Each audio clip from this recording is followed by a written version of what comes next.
Good morning friends, good morning everyone.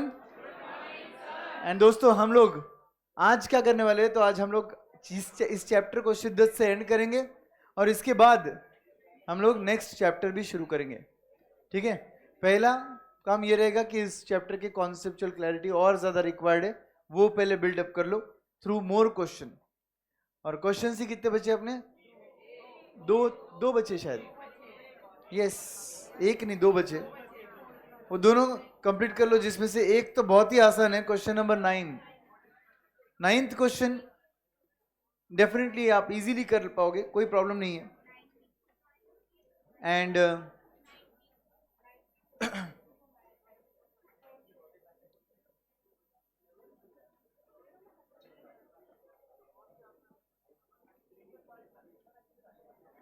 Question number 9 को solve कर लो। 9 3 4 6 कल ही सॉल्व कर दिया था। 9 3 4 6 एवरीवन प्लीज सॉल्व। हार्डली आधे मिनट का क्वेश्चन है वो।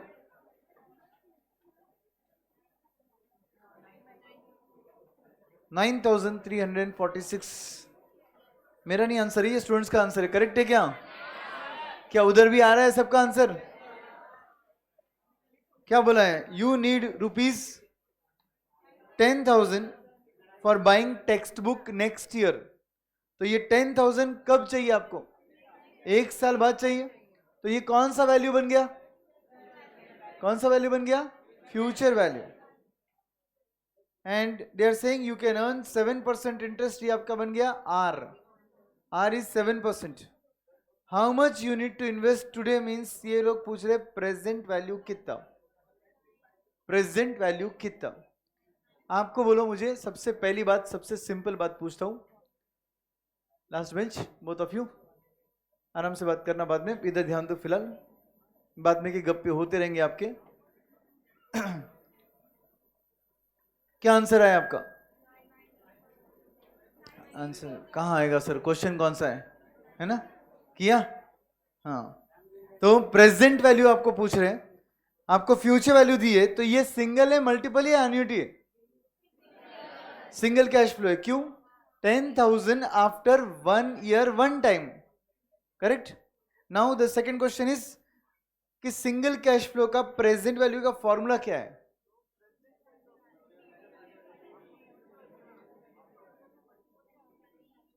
बोलिए।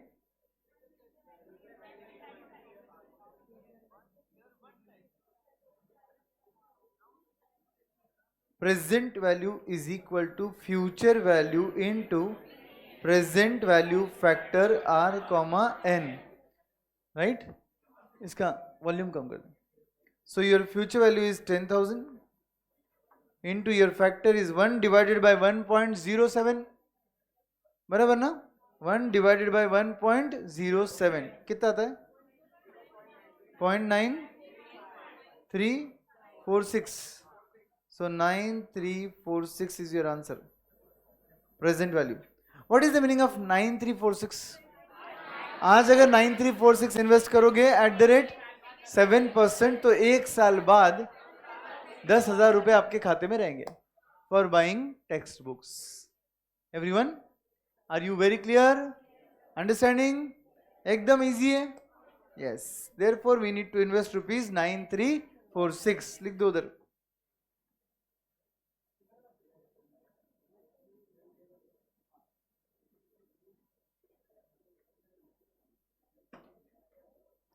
दूसरा एक टैब दो ना, 2 यूट्यूब चल रहे ना।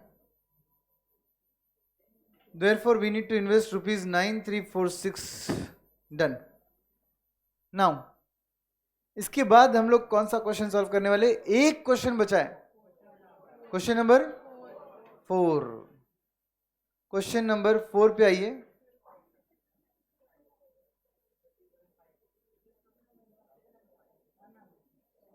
यस, बोलिए। Question number 4, what is the present value of income stream which provides ₹2,000 a year for the first 5 years and ₹3,000 a year forever thereafter if the discount rate is 10%. Question समझा? Who can tell me the answer? Raise your hand. Mic कहाँ पर है? Mic दे दो.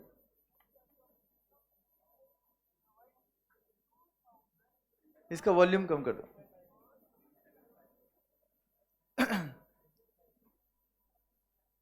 One two three four five six 7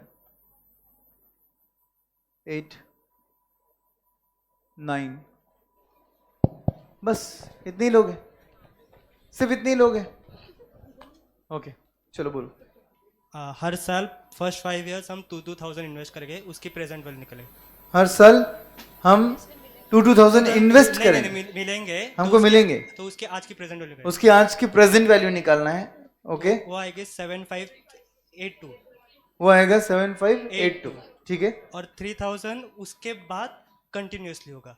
3,000 उसके बाद continuously होगा. हाँ, तो एन्युटी में उसका परपेचुअल एन्युटी के हिसाब से 30,000 आएगा. उसका परपेचुअल एन्युटी के हिसाब से 30,000 आएगा.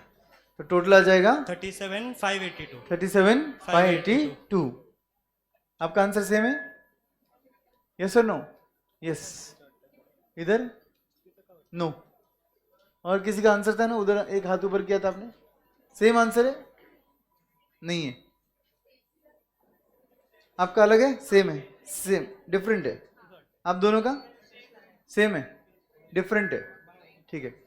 पीछे माइक पास करो डिफरेंट वाले को. सर मेरा फाइनल आंसर आया है 26,210. ये कितने लोगों का आंसर है? 26, 208, 210. ये कितने लोगों का आंसर है? करेक्ट आप लोग. Very good. बोलिए. सर पहले 5 साल के लिए एन्युटी 2,000 मिलने वाली है, तो वो उसका सही था, वो 7,582 Correct. उतना आ जाएगा. Right. उसके बाद 30,000 भी करेक्ट था, बट उसके बाद एक एडिशनल स्टेप है, वो प्रेजेंट वैल्यू है, वो 5 साल बाद की है. मतलब 5 साल बाद 30,000 वैल्यू है, तो उसकी भी प्रेजेंट वैल्यू निकालनी पड़ेगी आज. देखिए मैंने यहां पर कुछ चीजों को अंडरलाइन किया आपके लिए. इसमें क्या है? 3,000 अ ईयर मतलब समझता क्या? What is a year? Every year. Forever समझता क्या? Infinitely. But another word is also underline, thereafter. तुमने बोलते वक्त भी बोला था 5 सालों के बाद मिलेगा. तो मुझे एक बात बोलो, तुमने उसके लिए क्या किया? डायरेक्टली ए बाय आर कर दिया. 3,000 डिवाइडेड बाय 10% से आंसर 30,000 आएगा. तो आपके मुताबिक क्या हुआ? 30,000 उसकी आज की वैल्यू है? नहीं, आज की वैल्यू नहीं है उसकी. 5 साल बाद की वैल्यू हो गई ना वो. सर क्यों सर? क्योंकि ये एन्युटी आफ्टर 5 इयर्स शुरू होने वाली थी. 6th ईयर एंड से आपको ये वैल्यू मिलने वाला था. ध्यान से समझो सब लोग, बहुत इजी कॉन्सेप्ट है बट बहुत अलग है. अगर आपको फर्स्ट ईयर से एन्युटी मिलेगा 3,000 का infinitely, what is today's value? A by R 30,000. बराबर कि नहीं? बट इमेजिन करो कि तुम्हारा नाम अभिषेक ना, सौरभ.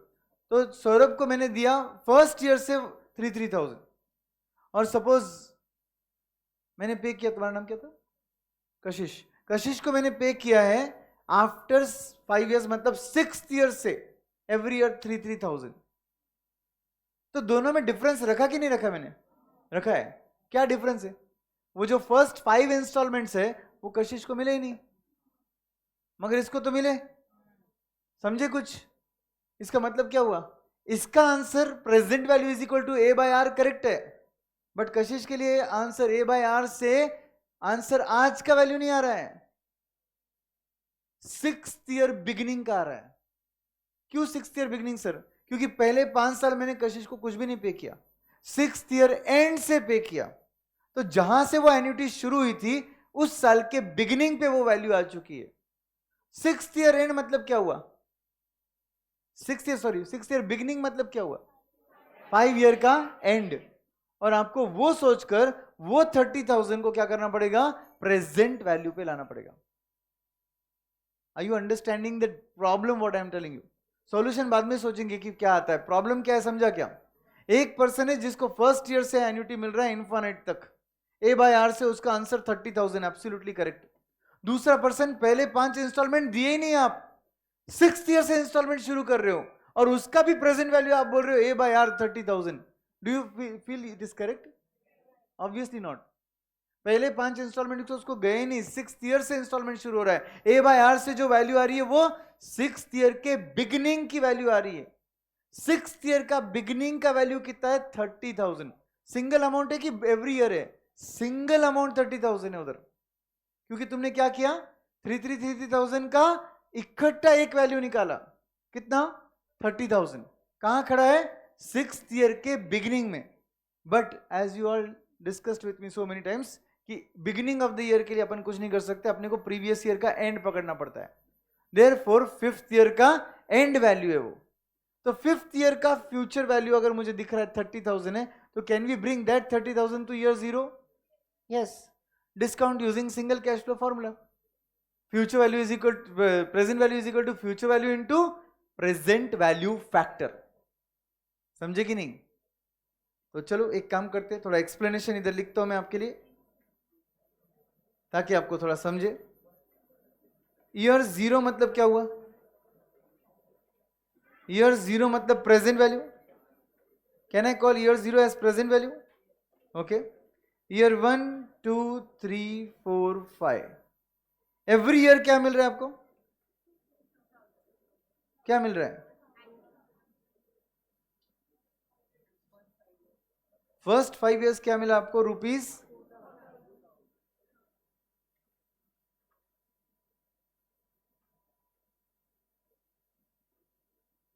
2,000 मिल रहा है पर एनम.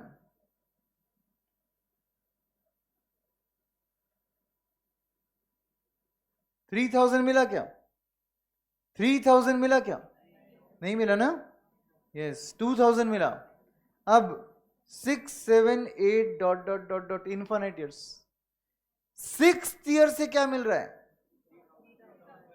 3,000 पर एनम मिल रहा है. करेक्ट? टाइमलाइन समझ रहा है सबको? ये जो टाइम ड्रॉ किया है, टाइम पे ये समझा क्या? Any doubt with this? Now यहां पे लिखेंगे for ₹2,000 per annum, for ₹2,000 per annum,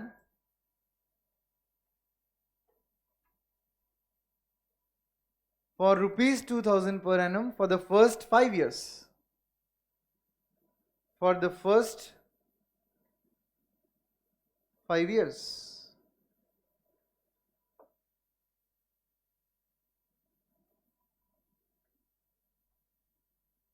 बोलिए. सिर्फ 5 साल अगर मिलने वाला है तो वो कौन सा एन्युटी है? फाइनाइट एन्युटी है. फाइनाइट एन्युटी का प्रेजेंट वैल्यू का फॉर्मूला क्या होता है?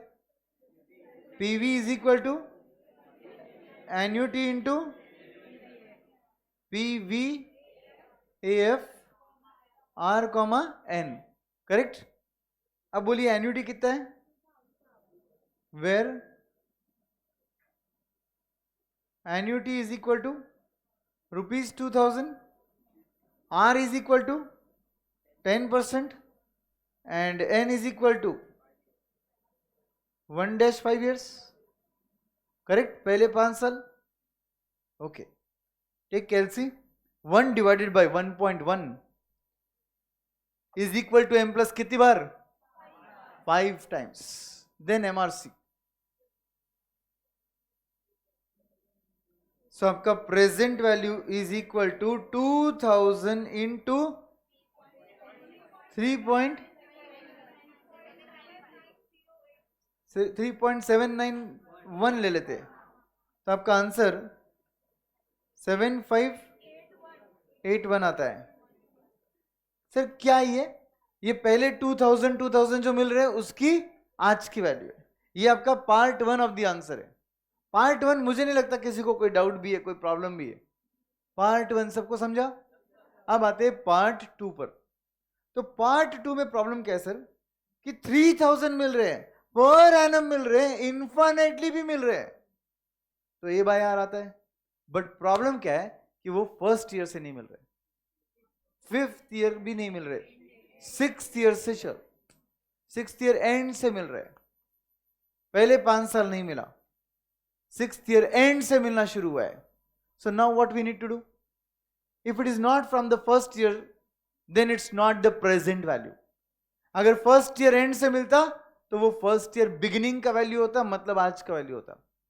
अगर वो सिक्स्थ ईयर एंड से मिल रहा है तो ए बाई आर से वो वैल्यू सिक्स्थ ईयर बिगिनिंग आएगा. सिक्स्थ ईयर बिगिनिंग मतलब फिफ्थ ईयर का एंड आएगा. जेपिंग क्या हो? सबको समझा क्या? So I will write here second part. यहां पर हम बोलेंगे for rupees 3000 per annum perpetually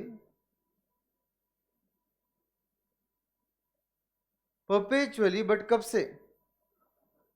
from sixth year. Rupees 3000 per annum perpetually from sixth year.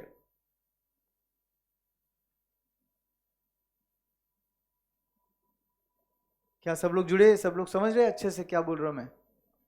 Now rupees 3000 per annum perpetually from sixth year. The point was sixth year से शुरू है वो. तो भले ही आप बोल रहे हो प्रेजेंट वैल्यू, बट वो वैल्यू है at end of fifth year, मतलब ही beginning of sixth year, is equal to A by R. A by R. Annuity कितना? 3000 divided by rate of interest कितना? 10%. आंसर कितना? 30,000. Is 30,000 my present value? No. 30,000 मेरा present value होता, definitely होता, अगर first year से ही मुझे 3000 भी मिलता तो. अगर ये क्वेश्चन में ऐसा लिखा रहता था 2000 a year for the first 5 years and 3000 a year from first year till infinite year, तो तुम्हारा आंसर 37,582 एकदम करेक्ट होता. बट प्रॉब्लम क्या है? पहले 5 साल मिला ही नहीं, सिक्स्थ ईयर से मिलना शुरू हुआ. अगर फर्स्ट ईयर एंड से मिलता तो क्या होता बोलो? आप उसे फर्स्ट ईयर बिगिनिंग वैल्यू बुलाते, मतलब प्रेजेंट वैल्यू बुलाते. ध्यान से सुनो मेरे सेंटेंस को सब लोग.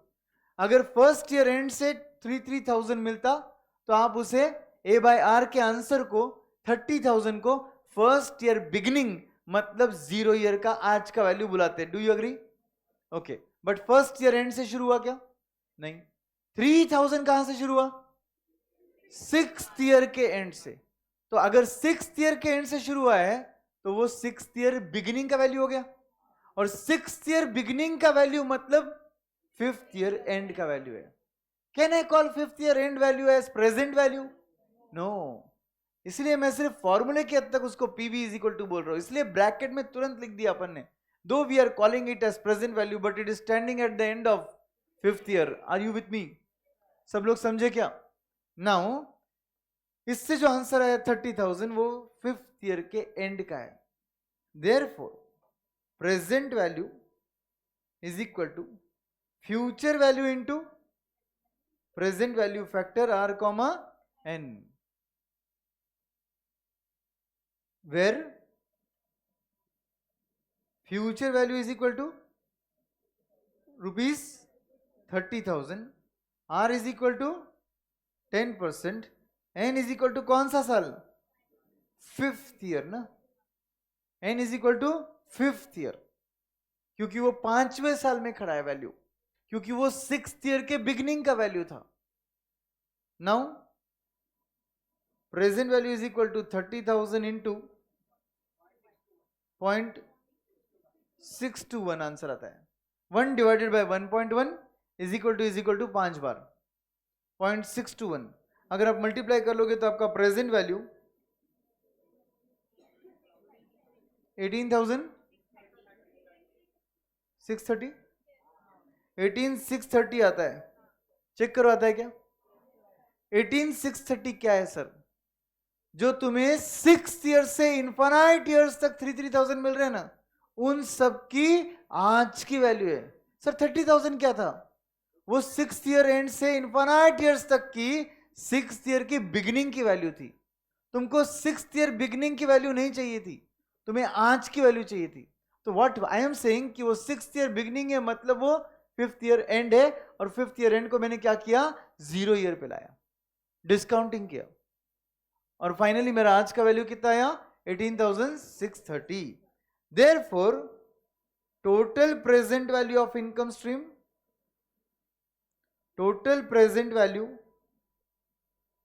of income stream, बोलिए कितना आएगा, 26 नहीं, अच्छा टोटल बोल दिया आपने, 7581 मिला 2000 का वैल्यू एंड 18,630 मिला 3000 का वैल्यू, तो टोटल वैल्यू 26,211 आंसर आता है. एक हाथ 2 रुपए इधर उधर, don't worry. Total value of income stream is 26,211. जिन लोगों ने घर पे ये आंसर करेक्ट सॉल्व किया या सोचा होगा या यहां पर भी आप सोच पा रहे हो अच्छे से, वेरी गुड.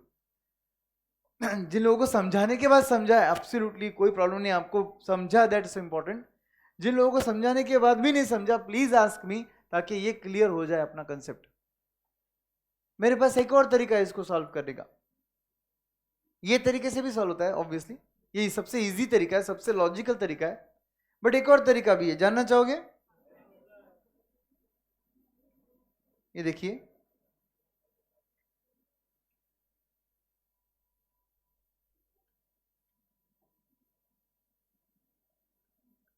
क्वेश्चन नंबर कौन सा है?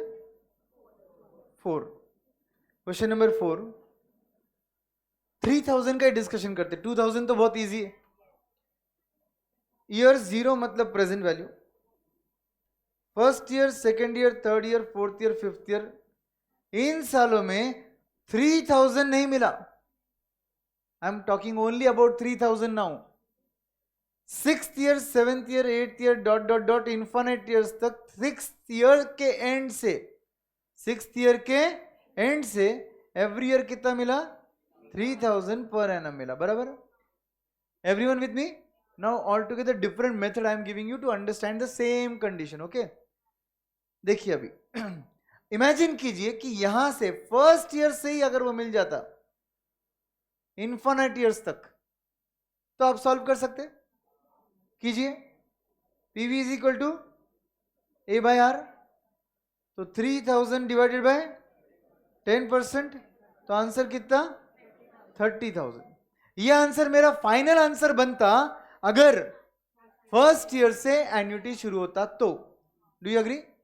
तो वो मेरा आज का वैल्यू बन जाता कितना, 30,000. Do you all understood this point?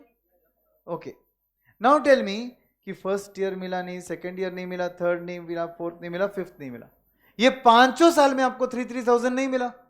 तो एक काम करो ना, वो जो 3,000 नहीं मिला उसकी आज की वैल्यू निकालो और उसको इस 30,000 में से माइनस कर दो. समझा क्या? बात समझ में आई? 3,000 5 इयर्स के लिए जो नहीं मिला उसकी प्रेजेंट वैल्यू निकालो और इस 30,000 के प्रेजेंट वैल्यू में से उसको माइनस कर दो. सो माइनस क्यों करेंगे? क्योंकि ये 30,000 तो मिला सोचकर निकाला ना, जो नहीं मिला वो तो माइनस ही होगा ना. तो present value is equal to annuity into PVF हो जाएगा. वो 3,000 का एन्युटी जो नहीं मिला उसका प्रेजेंट वैल्यू फैक्टर कितना था आपका, कितना, 3.791. तो आपका answer 11,372. 11,372. Can you tell me what is 11,372? जो पहले 5 साल 3,000 नहीं मिले उसकी प्रेजेंट वैल्यू है. तो कैन वी से, इसका मतलब ये इसमें से माइनस होना चाहिए. 11,372 इसमें से माइनस कर लो, 18,628 आया वैल्यू. देयरफॉर नेट वैल्यू कितना हो गया, नेट प्रेजेंट वैल्यू कितना हो गया, 30,000 माइनस 11,372, दैट इज 18,628. अपना वैल्यू चेक करो कितना है, 18,628 ही आया अपना. 3,000 का फाइनल आंसर. समझे क्या everyone? Whatever is comfortable. Are you understanding the logics? But कौन सा मेथड 1 हो या 2 हो मैटर नहीं करता. मैटर करता है are you understanding what we are doing. Done. So this is our final answer, but preferably I want you guys to be comfortable with this method. This is simple, okay, and will be used at one more place in your syllabus. ये चीज जो है ये एक और जगह आपके syllabus में यूज होगी. सो आई वांट कि आप इसके साथ कंफर्टेबल बनो. ये क्या बोलता है? 30,000 is standing at the beginning of 6th year. क्यों सर? क्योंकि वैल्यू आपकी एन्युटी शुरू हुई थी 6th ईयर के एंड से, तो आपने PV is equal to A by R कर दिया. इसका मतलब ये फॉर्मूले में क्या पावर है, जो भी फॉर्मूला आप यूज कर रहे हो PV is equal to A by R का, इसमें क्या गुण है, क्या पावर है इसमें, कि ये ईयर के एंड से शुरू होने वाले एन्युटी को, इन्फानाइटली जो शुरू होता है एन्युटी ईयर के एंड से, वो जहां से भी शुरू होता है उस साल के बिगिनिंग में लाके रख देता है. अगर वो फर्स्ट ईयर के एंड से शुरू होता है तो वो ए बाय आर क्या करता है? फर्स्ट ईयर के बिगिनिंग में लाके रख देता है. फर्स्ट ईयर बिगिनिंग मतलब नाउ, इसलिए तुम उसको प्रेजेंट वैल्यू बोलते. बट इस क्वेश्चन में your annuity was starting from 6th year end. Therefore A by R के फॉर्मूले ने क्या चमत्कार कर दिया? उस सभी वैल्यूज को 33,000 के ए बाय आर की वजह से 30,000 वैल्यू को कहां पे लाके खड़ा कर दिया? 6th ईयर बिगिनिंग में लाके खड़ा कर दिया. 6th ईयर बिगिनिंग का कोई फैक्टर नहीं है मेरे पास. मेरे पास जो डिस्काउंटिंग फैक्टर्स है वो ईयर के एंड के लिए अवेलेबल है, ईयर के बिगिनिंग के लिए नहीं है. सो 6th year beginning means what? 5th year and. So I am using 5th year and factor. 0 point कितना था वो? कौन सा क्वेश्चन था ये? हाँ, 0.621. ये फैक्टर यूज किया मैंने 5th ईयर एंड का, और मैंने उसे 0 ईयर में लाके रख दिया, और 0 ईयर का वैल्यू आया 18,630. वो 18,630 क्या है? 33,000 की आज की वैल्यू है. वो ऊपर का 7512 क्या था? 758281 क्या है वो फर्स्ट 5 इयर्स का 22,000 का आज का वैल्यू था. आपको क्या मिल रहा है सर? दोनों मिल रहे हैं. 22,000 फॉर फर्स्ट 5 ईयर मिल रहा है और 33,000 आफ्टर दैट मिल रहा है, तो दोनों को ऐड कर दिया फिर अपन ने. इसलिए अपना फाइनल आंसर कितना आया? 26,211. Are you very clear? कोई शक, कोई डाउट्स? Very good. सबको समझ गया अच्छे से?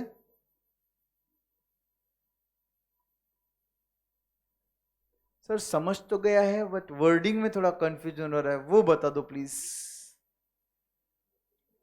वर्डिंग में कंफ्यूजन किस बात की भाई? क्वेश्चन का वर्डिंग तो कितना क्लियर है.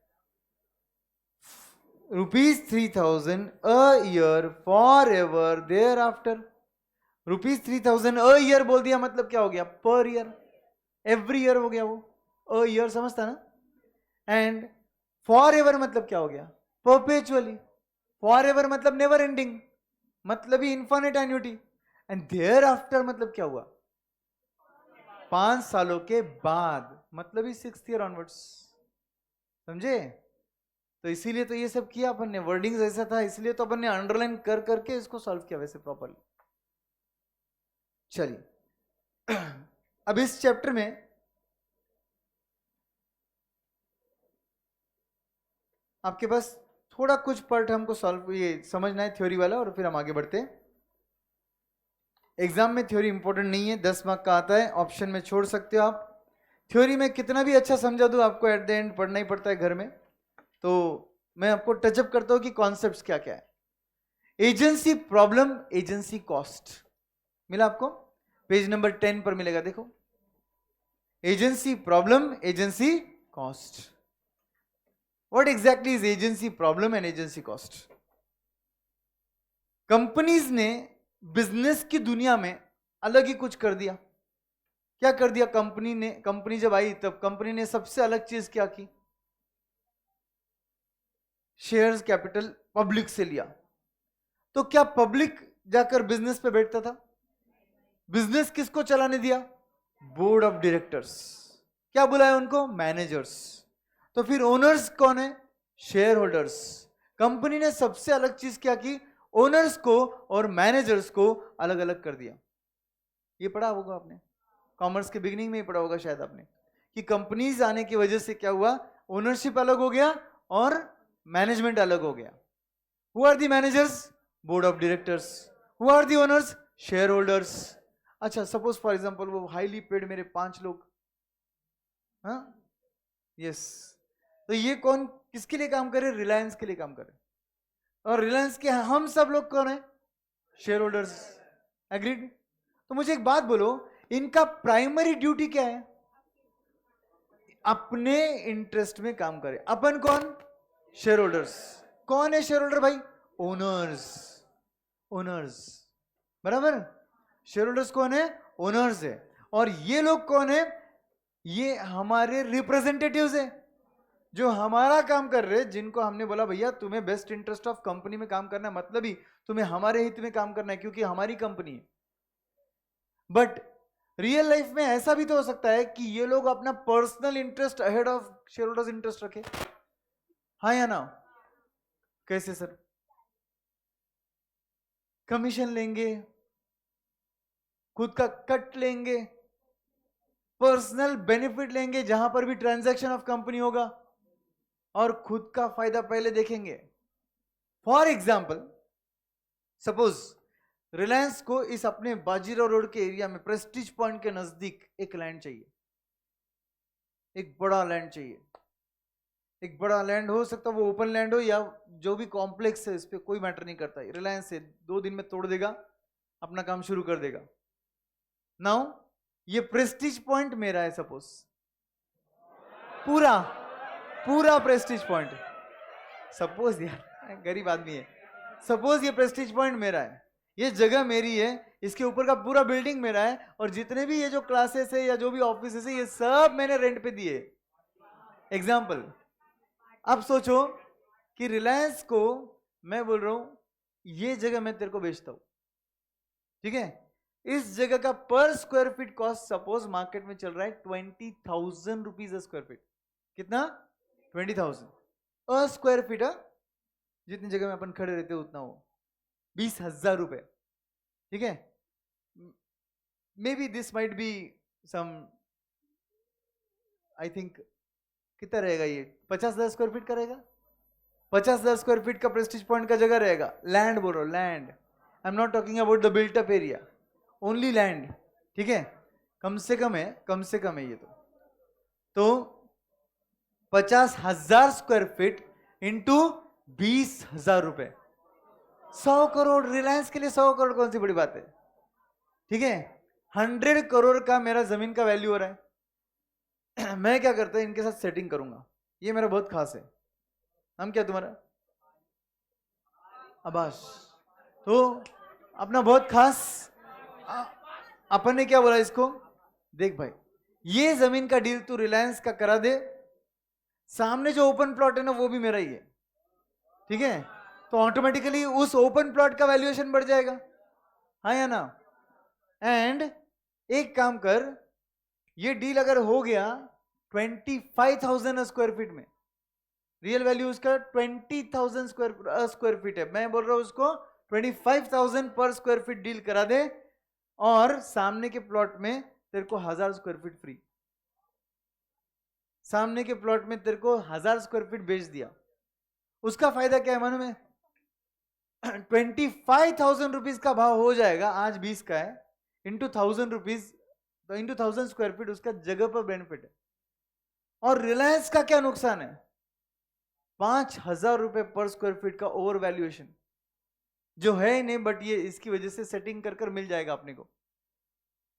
Is this deal possible like this? Yes, very well possible. क्यों नहीं पॉसिबल? सपोज ये और मैं बचपन से क्लासमेट है, हम लोग जानते हैं एक दूसरे को, बहुत चड्डी आ रहे हैं हम लोग. अब ऐसे केस में बॉस उसको ये बेनिफिट तो मैं दे ही दूंगा, बट उसके अलावा हक से बोलूंगा कि भैया मेरे जो भी डील रहेंगे वो तू कराएगा. रिलायंस मतलब तू डील करता है, मतलब मेरे बिहाफ पे कर. एंड इस तरीके से इंटरनल बेनिफिट्स अपने को मिलते जाएंगे, और रिलायंस का फायदा नहीं हो रहा है, नुकसान हो रहा है. Do you agree? इसको बोलते हैं एजेंसी प्रॉब्लम. क्यों एजेंसी प्रॉब्लम है ये? He is acting as the agent of shareholders, but he is not acting in the best interest of shareholders. He is not looking for maximization of share value. He is not looking for the short term objective of profit maximization. He is looking for his own personal benefit. This problem is called as agency problem. इसको solve करने के लिए क्या करेंगे? Agency cost incur करना पड़ता है. पहले पढ़िए एजेंसी प्रॉब्लम क्या लिखा है. Agency problem is the chances that managers may place personal goal ahead of the goal of owners. मिला क्या? हाईलाइट किया है यहां पर, बोल्ड भी किया आपके नोट्स में. मिला क्या? Agency problem leads to agency cost. मतलब एजेंसी प्रॉब्लम अगर रहेगा तो आपको इनकर करना पड़ेगा एजेंसी कॉस्ट. एजेंसी कॉस्ट क्या होता है सर? एक ऐसा कॉस्ट जो मेरी कंपनी इनकर करे, मेरी मतलब आप रिलायंस इनकर करेगी टू एंश्योर कि ऐसा प्रॉब्लम ना हो. ये कोई रिलायंस का ऑपरेशनल कॉस्ट नहीं है, मैन्युफैक्चरिंग या ट्रांसपोर्टेशन, ये कॉस्ट नहीं है.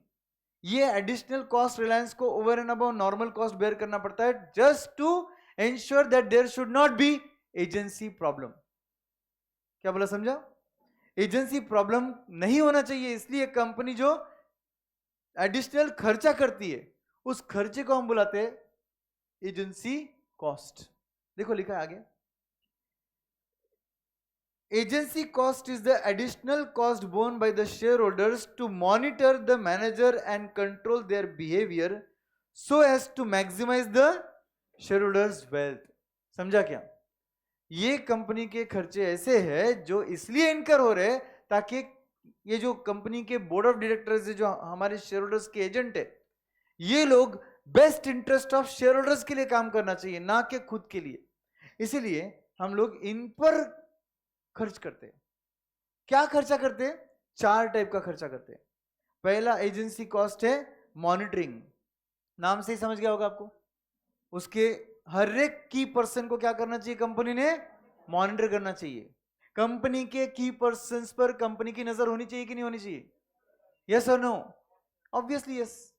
कंपनी के की पर्संस के ऊपर मॉनिटरिंग करना है. मतलब क्या करना है सर? कैमरा लगाने क्या है?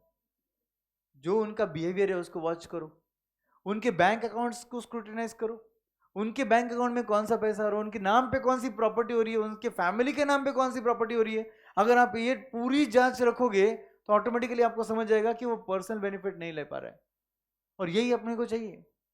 दूसरा इंपॉर्टेंट बात, मॉनिटरिंग के लिए खर्चा लगेगा कि नहीं लगेगा? उसका भी तो ऑडिट करवाना पड़ेगा अपने को.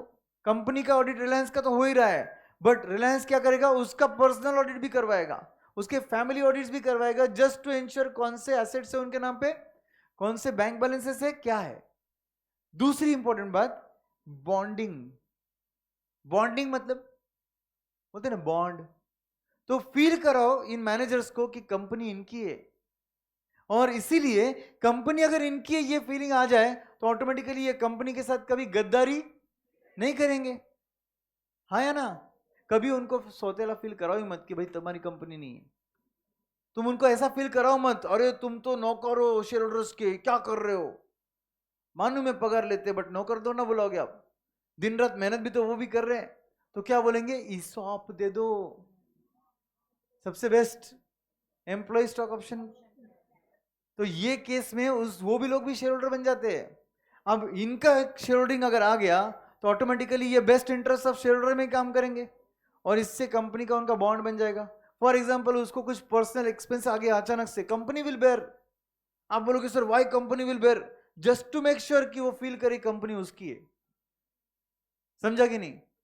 उसके बच्चे को कहीं फॉरेन एजुकेशन करना है, कंपनी बॉन्डिंग कराएगा. बॉन्डिंग के थ्रू क्या करेगा मालूम है क्या? कंपनी के कॉन्ट्रैक्ट्स के थ्रू उसका बच्चे का पूरा फैसिलिटी यूजर मैनेजमेंट करेगा प्रॉपरली. हॉस्टल मिला क्या, कॉलेज मिला क्या, सर क्या सर रिलायंस ये करेगा क्या? की पर्सन के लिए करना पड़ता है भाई. अल्टीमेटली वो ऐसा फील नहीं देगा तो उसको लगेगा नहीं कंपनी उसका है. तो इस चीज को क्या बोलते हैं? बॉन्डिंग. जिस वक्त मेरे मैनेजर्स को लगेगा कंपनी, सपोज रिलायंस कंपनी अपनी है, फॉरगेट दैट ये प्रेस्टीज पॉइंट का एग्जांपल, रिलायंस कंपनी अपनी है, उनको फीलिंग ही नहीं होगा कि कंपनी उनकी नहीं है. उसको पूरा फीलिंग देंगे अपन कि कंपनी का वो नौकर नहीं है, वो ओनर है, तो ऑटोमेटिकली वो गद्दारी कभी करेगा क्या? नहीं करेगा. चांसेस एटलीस्ट बहुत कम हो जाते हैं. एंड तीसरा बात, opportunity. right person should be given right opportunity as far as the management is concerned. कोई तुम्हारे साथ कितने सालों से है ये मैटर नहीं करता, तुम्हारे साथ उसका परफॉर्मेंस कैसा है ये मैटर करता है. अगर कोई 2 साल में अच्छा परफॉर्म कर रहा है तो पिछले 5 सालों में जो है दूसरा पर्सन वो अच्छा नहीं परफॉर्म कर रहा है, तुम किसको अपॉर्चुनिटी दोगे नए काम के लिए? 2 साल वाले को. इसको बोलते हैं अपॉर्चुनिटी. अगर वो 2 साल वाले को तुमने अपॉर्चुनिटी नहीं दिया तो उसको लगेगा I deserve it but I am not getting it, now I don't care, अब मैं मेरे पर्सनल बेनिफिट के लिए काम करूंगा. उसको पर्सनल बेनिफिट अपना प्यारा कब लगता है? जब उसको लगता है कि उसके साथ कुछ गलत हो रहा है. हम उसके साथ गलत होने नहीं देंगे, हम अपॉर्चुनिटीज प्रोवाइड करेंगे उसको. And lastly structuring, time to time promotions. Hierarchy होती है ना, हायरार्की, हायरार्की समझते हैं आपको? हर कंपनी में एक पिरामिड वाला हायरार्की होता है, यस और नो? ये ऑपरेशनल लेवल मैनेजमेंट होता है नीचे वाला, ये मिडिल लेवल मैनेजमेंट होता है और ये टॉप लेवल होता है. तो ये हायरार्की में ऊपर प्रमोशन उसको दो जिसने अच्छा काम किया, आपने उसे अच्छी अपॉर्चुनिटी दी और उसने खुद को साबित किया कि वो सही में बहुत अच्छा है. तो इस हायरार्की में ये ऑपरेशनल लेवल होता है, ये टैक्टिकल होता है और ये स्ट्रेटेजिक होता है. माने में आपको पता है? ये ऑपरेशनल सबसे नीचे होता है, टैक्टिकल बीच में होता है और सबसे ऊपर क्या होता है? स्ट्रेटेजिक. स्ट्रेटेजिक मतलब क्या? सबसे ऊपर मैनेजमेंट में. तो ऑब्वियसली अपॉर्चुनिटीज उसको दो, स्ट्रक्चरिंग ऐसे करो जिससे काम करने वाला बंदे को ज्यादा अपॉर्चुनिटीज मिल रही है और उसका प्रमोशन हो रहा है. गद्दारी कब करता है इंसान? जब उसको लगता है कि मुझे जितना मिलना चाहिए मुझे उससे कम मिल रहा है, तब वो गद्दारी करता है. आई एम नॉट सेइंग कि वो गलत, मतलब वो सही हो गया इसका मतलब. वो अगर किसी को लग रहा है मेरे साथ सही नहीं हो रहा है तो इसका मतलब उसके साथ गद्दारी के पूरे अधिकार हो गए क्या उसको? नहीं. बट अल्टीमेटली ऐसा इंसान गद्दारी वाला सोचता कब है? जब उसको लगता है कि आई am not getting what I deserve. तो उसको अगर अपॉर्चुनिटीज दोगे, उसका स्ट्रक्चरिंग प्रॉपर करके प्रमोशंस दोगे तो ऑटोमेटिकली वो अपनी कंपनी के लिए काम करेंगे और ऐसे टाइप के सेटिंग्स पॉसिबल नहीं रहेंगे. Do you agree? तो कौन से कॉस्ट इनकर किया अपन ने? 4. विदाउट देखे बोलो एक बार. मॉनिटरिंग किया, पूरा देख रेख, बॉन्डिंग किया, उसको फील कराया कंपनी तेरा है, तू ओनर है, by giving him proper facilities, ESOP वगैरह सब किया. तीसरा अपॉर्चुनिटी दिया, जब जब जिस पर्सन ने बेटर परफॉर्म किया उसको नए प्रोजेक्ट्स के लिए आगे किया. एंड लास्टली स्ट्रक्चरिंग, प्रमोशन उसी का किया जिसने बेटर परफॉर्म किया, उसको बोलते हैं स्ट्रक्चरिंग. समझे? तो कितने कितने चीजें हो गई? Monitoring, bonding, opportunity, structuring. Everyone, monitoring, bonding, opportunity and structuring. ठीक है? Everyone clear? क्या बोला अपन ने? ये सब जो पढ़ा ये क्या था? Agency problem and agency cost. ये 4 चीजें क्या है? एजेंसी कॉस्ट है ये. अंडरस्टूड? और एजेंसी प्रॉब्लम क्या है? मैनेजर्स पर्सनल इंटरेस्ट आगे रख देते, कंपनी के या शेयर होल्डर्स के इंटरेस्ट को पीछे डाल देते. इस सिचुएशन को क्या बुलाते हैं? Agency problem. समझ गए? लास्ट 2 टर्म्स फॉर यू, फिर अपना ये चैप्टर का थ्योरेटिकल पार्ट ऑलमोस्ट डन रहेगा. Financial stress and financial distress and insolvency. Just एक पेज पीछे आ जाओ, page number 9.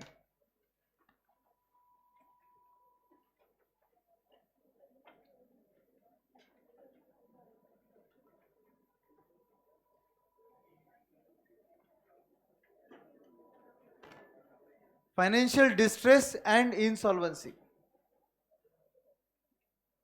Now what is financial distress? Anyone? ये नाम पढ़कर किसी को समझ रहा है फाइनेंशियल डिस्ट्रेस मतलब क्या होगा? यस कशिश, माइक आपके पास ही है. जब कैश फ्लोज नहीं होंगे, इनफ्लोज हमारे पास होते हैं. जैसे फाइनेंशियल मैनेजमेंट में हम लोग कैश इनफ्लो आउटफ्लो पे डील करते हैं, बट अकाउंट्स में हम लोग अक्रूवल बेसिस फॉलो करते हैं. बराबर. तो कैश इनफ्लो अगर नहीं होगा हमारे पास और करंट ऑब्लिगेशन बहुत ज़्यादा हो जाएगी तो सही है कि नहीं? डिस्ट्रेस है. एवरीवन देखो वर्ड क्या है? Financial distress. मतलब तुम फाइनेंशियली स्ट्रेस में हो, उसको बोलते हैं फाइनेंशियल डिस्ट्रेस. तो ऐसे केस में आपका इनफ्लो कम है, कैश इनफ्लो, बट आपका कमिटमेंट ऑफ आउटफ्लो ज्यादा है. अब मुझे बोलो, every month suppose I have to pay to banks fix commitment of 3 lakhs, but my inflow is only of 1,50,000 और मैक्सिमम 2 lakhs. प्रॉब्लम में हूं थोड़ा, क्या करूंगा मैं तुम्हारे मुताबिक? क्या करूंगा मैं? लोन लेंगे और ऑब्लिगेशन बढ़ रहे हैं, जब तक के लिए दोस्त वोस्त से ले लेंगे और पे करेंगे, एसेट बेचेंगे और पहले पेमेंट करेंगे. मतलब क्या हुआ, समझा? फाइनेंशियल डिस्ट्रेस वाली कंपनी क्या करती है, कुछ तो जुगाड़ करने की कोशिश करती है और उस सिचुएशन में से बाहर आती है, क्योंकि उसको मालूम है कि ये सिचुएशन ज्यादा दिन तक संभाली नहीं जा सकती. एवरी मंथ 3 लाख देना है, बट आ रहा है 2 लाख. 1 लाख कहां से लाऊं? ये दोस्त वो दोस्त सबको पता चल गया कि फोन लगाया मतलब ये पैसा मांगता है. अब ये लोग फोन भी उठाने बंद कर दिए. ऐसी होता है ना, जो डिस्ट्रेस्ड लोग रहते हैं, जिनका कमिटमेंट ऑफ आउटफ्लो ज्यादा है और इनफ्लो कम है, वो लोग क्या करेंगे? दूसरों से मांगेंगे. बट दूसरे लोग कब तक देंगे आपको? इसकी टोपी उसके सर, है ना? ये ज्यादा परेशान कर रहे हैं, मैं उससे पैसा लूंगा. वो परेशान करेगी, मैं पीछे वाले से पैसा लूंगा और उसको पैसा देते रहूंगा आगे वाले का, है ना? एक क्रेडिट कार्ड का बिल पे करने के लिए दूसरा क्रेडिट कार्ड यूज हो रहा है, ऐसा हो गया वो.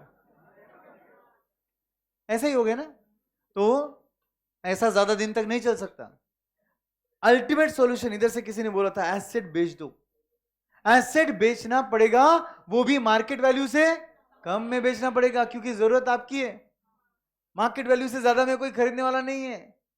अब उस वक्त जब ऐसा होता है ना कि कमिटमेंट ऑफ आउटफ्लो ज्यादा है और इनफ्लो कम है, तुम्हारा भले ही पूरा प्रेस्टीज पॉइंट रहने दो, तुम्हारे प्रेस्टीज पॉइंट की पर स्क्वायर फीट वैल्यू 20,000 रहेगी, तो भी मार्केट में बायर कितने में मांगता है? 15,000, 12,000. बोलता है लेना है तो लेना है, तो छोड़ दो. उसको मालूम है ना मेरे को जरूरत है. तो ऑब्वियसली रियल इस्टेट वगैरह ऐसे मार्केट में या इन्वेस्टमेंट्स के इसमें generally investments less than market value बिकती है जब कंपनी की जरूरत होती है. तो ऐसे केस में तो भैया मुझे क्या करना पड़ेगा, मेरे एसेट्स कंपनी के बेचने पड़ेंगे और पहले वो लोन का अमाउंट रीपे कर कर मेरा कमिटमेंट्स कम करने पड़ेंगे. समझे कि नहीं? मुझे बोलो, फाइनेंशियल डिस्ट्रेस कब आता है? जब कंपनी डेट कंपोनेंट को कम रखता है या ज्यादा? ज्यादा रखता है. डेट कंपोनेंट समझता? What is debt? Loan. Company के पास पैसा लोन से भी आता है और इक्विटी से भी आता है. लोन का अमाउंट अगर बहुत ज्यादा रहेगा तो कमिटमेंट ऑफ आउटफ्लो भी ज्यादा रहेगा, मगर इनफ्लो की गारंटी है क्या? हमने सबने कोविड देखा है, क्या होता है कोविड में? इनफ्लो हमारा ऑलमोस्ट 0, बट बैंक का ईएमआई सब शुरू था, घर का रेंट शुरू था, ऑफिस का रेंट शुरू था, शॉप रहेंगे तो उसका भी रेंट शुरू था. कमिटमेंट ऑफ आउटफ्लो थे बट इनफ्लो था ही नहीं, या लगभग बहुत कम हो गया था. सभी का ये हाल था ऑलमोस्ट, अनटिल अनलेस तुम सुपर रिच कैटेगरी में थे, मतलब तुम्हारा किराना दुकान है, या तो तुम्हारा मेडिकल है, या तो तुम्हारा पैथोलॉजी लैब है, या तो तुम्हारा दारू का दुकान है, क्योंकि वो भी ओपन था भाई. लोग तो लाइन लगाकर खरीद रहे थे बस, बाकी तो सब बिजनेसेस ठप थे. तो ऐसे केस में no doubt normal businesses almost बंद थे, और अगर चालू भी रहेंगे तो उनके बिजनेस के वॉल्यूम्स बहुत कम थे. अब ऐसे केस में कमिटमेंट ऑफ आउटफ्लो अगर ज्यादा है और इनफ्लो अगर कम आ रहा है, तो इस सिचुएशन को हम क्या बुलाएंगे? Financial distress. और इस सिचुएशन से बाहर आना है तो आपको क्या करना पड़ेगा? आप एक तो बेटर मैनेजमेंट ऑफ इनफ्लो देखो, कुछ हो सकता है क्या? आपका इनफ्लो कैसे बढ़ सकता है सोचो. अगर नहीं बढ़ सकता है तो सीधा आउटफ्लो को कम करो. आउटफ्लो को कम करने के लिए क्या करोगे? डेट का रीपेमेंट करोगे by selling your assets may be less than market value. Sir अगर ऐसा नहीं करेंगे तो क्या होगा? ऐसा नहीं करेंगे ना तो अगला वर्ड जो लिखा है वो हो जाएगा इंसॉल्वेंसी. हाँ या ना? या तो तुम तुम्हारे एसेट्स बेचो या तो बैंक आके बेचता. 1 2 3 सोल्ड. तब वो जो बेचते वो तो सेटिंग से बेचते, आपको पता होगा. बैंक जब एसेट्स बेचते हैं तो एकदम सेटिंग से बेचते, वो जो मार्केट वैल्यू है उससे बहुत ही घटिया वैल्यू पर बिकता है. मतलब अपने को तो भी प्रेस्टीज पॉइंट वाला, मतलब अपना एग्जांपल में अपने को 15,000 तो भी मिल रहे थे, बैंक जब बेचता तो 10-12,000. क्योंकि बैंक क्या करता है, वो ऑक्शनिंग का सब जगह पता नहीं चलने देता, अपने अपने नियर एंड डियर वालों को पता चलने देता है. वो 4-6 लोग आते, उनको मालूम रहता है इसका रियल वैल्यू कितना है, वो उसके हिसाब से उसका आधा वैल्यू में खरीद के ले जाते. तो what is the best part of it, क्या अपने को क्या करना चाहिए, फाइनेंशियल डिस्ट्रेस पे रुकना चाहिए कि इंसॉल्वेंसी तक जाना है? फाइनेंशियल डिस्ट्रेस, उससे बाहर आने के लिए क्या करोगे, पहले इनफ्लो मैनेज करने की कोशिश करो, नहीं होता है तो एसेट्स को लेस देन मार्केट वैल्यू पर बेचना पड़ा तो भी बेचो, but to commitment of outflow को कम करो। Got it? तो फाइनेंशियल डिस्ट्रेस क्या होता है, पढ़ते एक बार। फाइनेंशियल डिस्ट्रेस बोल्ड लेटर में लिखा है, is a position where cash inflow of a firm are inadequate to meet all its current obligations। जितना भी आपको देना है वो आपका करंट ऑब्लिगेशन है, उसको पे करने के लिए आपके पास इनफ्लो कम है, तो इस चीज को बोलते हैं फाइनेंशियल डिस्ट्रेस। एंड नीचे लिखा है insolvency. So insolvency basically means inability of a firm to repay various debts and is a result of continuous financial distress. अगर हम कंटिन्यूअसली फाइनेंशियल डिस्ट्रेस में हैं तो हमारी कंपनी कहां जाएगी, इंसॉल्वेंसी में चली जाएगी। तो हमें उसे बचाना है तो क्या करना पड़ेगा, हमें एसेट्स को बेचना पड़ेगा। देखो नीचे की ये लाइन में लिखा है, जहां पहले ऊपर अंडर अपन ने हाईलाइट किया उसके नीचे मिला, क्या लिखा है पढ़ो। If distress continues for a long period of time, firm may have to sell its assets even many times at a price lower than market price. वही सेम है जो अपन ने बोला, वो क्या करना पड़ेगा अगर डिस्ट्रेस में रहोगे, लॉन्ग टाइम तक डिस्ट्रेस में रहोगे, क्या करना पड़ेगा, sell your assets at less than market value but sell it, and commitment आपका कम कर दो, लोन रीपे कर दो। Continuous financial distress leads to insolvency, continuous financial distress leads to insolvency. समझा अच्छे से? यस गाइस, चलिए आगे बढ़ते हैं, हम आते हैं चैप्टर नंबर 2 की तरफ। Which is your chapter number 2? Chapter number 2 कौन सा है, leverage. Before we go to leverage, एक सिंपल सा बात जो आपने फाउंडेशन में मैथ्स में पढ़ा था, टाइम वैल्यू ऑफ मनी में, जस्ट एक बार रिकलेक्ट करा के दे देता हूं मैं आपको। वो कंसेप्ट यहां पर हमारे काम में अभी नहीं आया, बट सिलेबस में शायद आगे आ सकता है। अगर compounding more than 1 time in a year रहेगा तो, अगर कंपाउंडिंग सेमी एनुअली रहेगा तो, कोई एक जन बोलो, पीछे पीछे तो माइक पीछे दो, बोलो बोलो ना, आसपास वाले को बोल रही थी, हमें बोलो बोलो।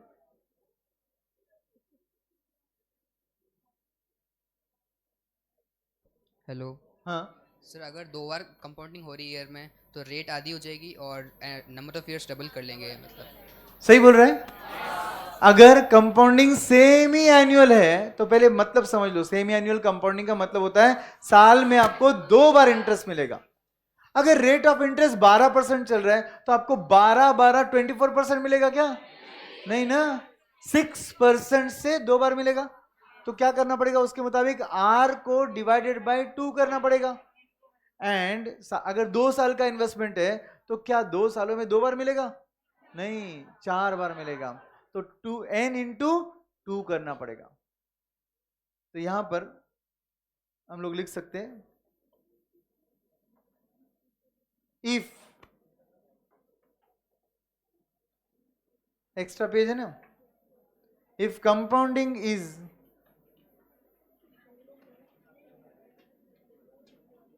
more than once in a year, if compounding is more than once in a year,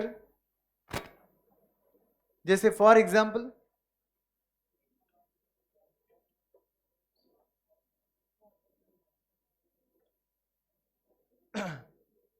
जैसे कि सेमी एनुअल अगर रहेगा तो, what is the meaning of semi annual, 6 monthly, half yearly.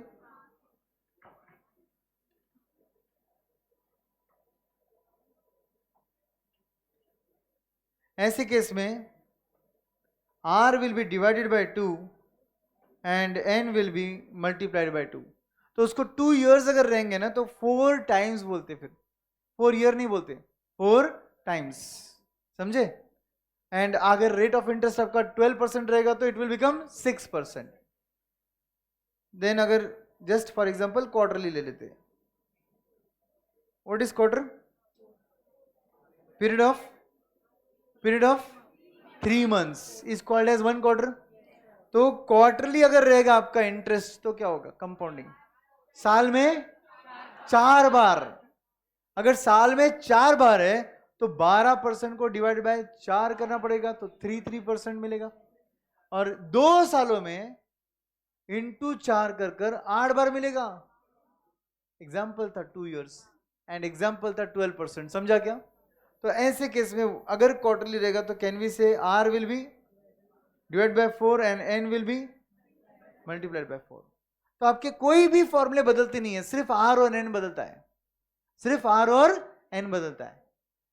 Honestly बोलता हूं आपको, ये टाइम वैल्यू ऑफ मनी के चैप्टर के बाद आप आपके पेरेंट्स को बोल सकते हो कि कोई भी इन्वेस्टमेंट्स जो जनरली पेरेंट्स करते हैं, न्यू LIC पॉलिसी लिया, money back guarantee, money back policy, या कोई म्यूचुअल फंड में इन्वेस्टमेंट किया जो कोई रिटर्न्स प्रॉमिस कर रहा है, जो आज इन्वेस्टमेंट करने के बाद 4थे साल के बाद में इतना देगा, 6th ईयर में ये देगा, 9th ईयर में वो देगा। बहुत से प्लान मार्केट में बेचने के लिए लोग आते हैं, आप उसे अब इवेल्युएट कर सकते हो।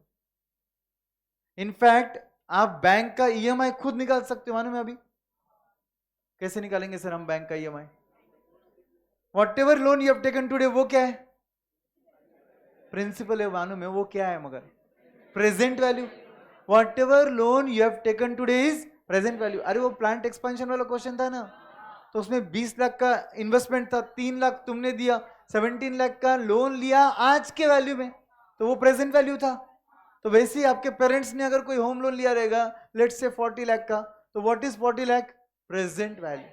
Now bank is telling your parents that your rate of interest will be 9% and your number of years will be 10 years। Example समझे मेरे साथ, एग्जाम्पल में हो। बैंक क्या बोल रहा है? लोन अमाउंट कितने का? 40 lakhs। रेट ऑफ इंटरेस्ट कितना? 9%। नंबर ऑफ ईयर्स कितने? 10 years।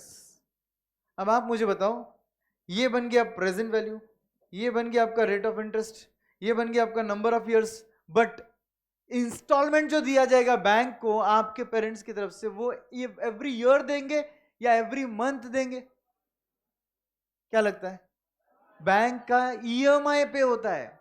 What is the long form of EMI? Equated monthly instalment. तो इसका मतलब आपके पेरेंट्स मंथली पेमेंट करेंगे। तो आप क्या करोगे? अभी जैसे सिखाया वैसे R को डिवाइडेड बाय 12 कर दो और N को इंटू 12 कर दो। आपका रिवाइज्ड R बन जाएगा 9/12 मतलब 0.75%, और आपका N बन जाएगा 10 years इंटू 12 120 टाइम्स। समझे कि नहीं? और इस तरीके से आप उसका सॉल्यूशन कर सकते हो। अगर आपको बोला गया कि भैया इंस्टॉलमेंट अमाउंट निकालो, कैसे निकालोगे? Present value is equal to annuity into PVF। ये फॉर्मूला किसका है? फाइनाइट एन्युटी का है। क्या आपके पेरेंट्स बैंक को इंस्टॉलमेंट फाइनाइट दे रहे थे कि इंस्टॉलमेंट इनफाइनाइट थे? फाइनाइट थे। तो ये फॉर्मूला सही है। अब can you modify this formula and make it A is equal to, बोलो क्या होगा? A क्या होता है? एन्युटी मतलब EMI ना, इक्वेटेड मंथली इंस्टॉलमेंट हुआ ना, सही है क्या? तो फिर आपका फॉर्मूला क्या बनेगा? PV upon PVAF R, N। खत्म। इस फॉर्मूले से आपका आंसर आ जाएगा। समझे कि नहीं? इसको सॉल्व करते वक्त R कितना लोगे? 0.75%। N कितना लोगे? 120। सर आप 120 कैसे करेंगे? एक्सेल पे करो। क्या करोगे आप? या कैलसी पे 120 बार करना पड़ेगा, जिसमें शायद एरर आ सकता है। समझा एवरीवन? निकाल पाओगे ना बैंक के इंस्टॉलमेंट्स? इन्वेस्टमेंट्स करते पेरेंट्स, इन्वेस्टमेंट करने वाला जो वो एजेंट होता है ना, वो बोलता है सर अभी आप सिर्फ 2 लाख दो और आपको सर 4th ईयर में ये देंगे, 5th ईयर में वो देंगे, 6th ईयर में ये, 7th ईयर में ये। या 20 सालों तक पेरेंट्स को भरने लगाता है वो, और वो बोलता है सर 20 सालों बाद आपको एवरी मंथ इतना मिलेगा। सर पेरेंट्स अट्रैक्ट हो जाते हैं जितना मिलने वाला है उससे, और पेरेंट्स इन्वेस्ट कर देते हैं। बट आप क्या कर सकते हो? आपके पेरेंट्स को एडवाइस कर सकते हो कि जो आपको मिलने वाला है पहले उसकी प्रेजेंट वैल्यू निकालो और उसको इन्वेस्टमेंट वैल्यू के साथ कंपेयर करो। हाँ कि ना? और अगर आपके मिलने वाला अमाउंट छोटा है प्रेजेंट वैल्यू में और इन्वेस्टमेंट अमाउंट ज्यादा है, तो आपके पेरेंट्स को आप इन्वेस्टमेंट करने के लिए हाँ बोलोगे या ना? ना। और अगर आपको मिलने वाला अमाउंट ज्यादा है प्रेजेंट वैल्यू टर्म्स में और इन्वेस्टमेंट वैल्यू कम है तो आपके पेरेंट्स को आप बोलोगे बिंदास इन्वेस्टमेंट करो।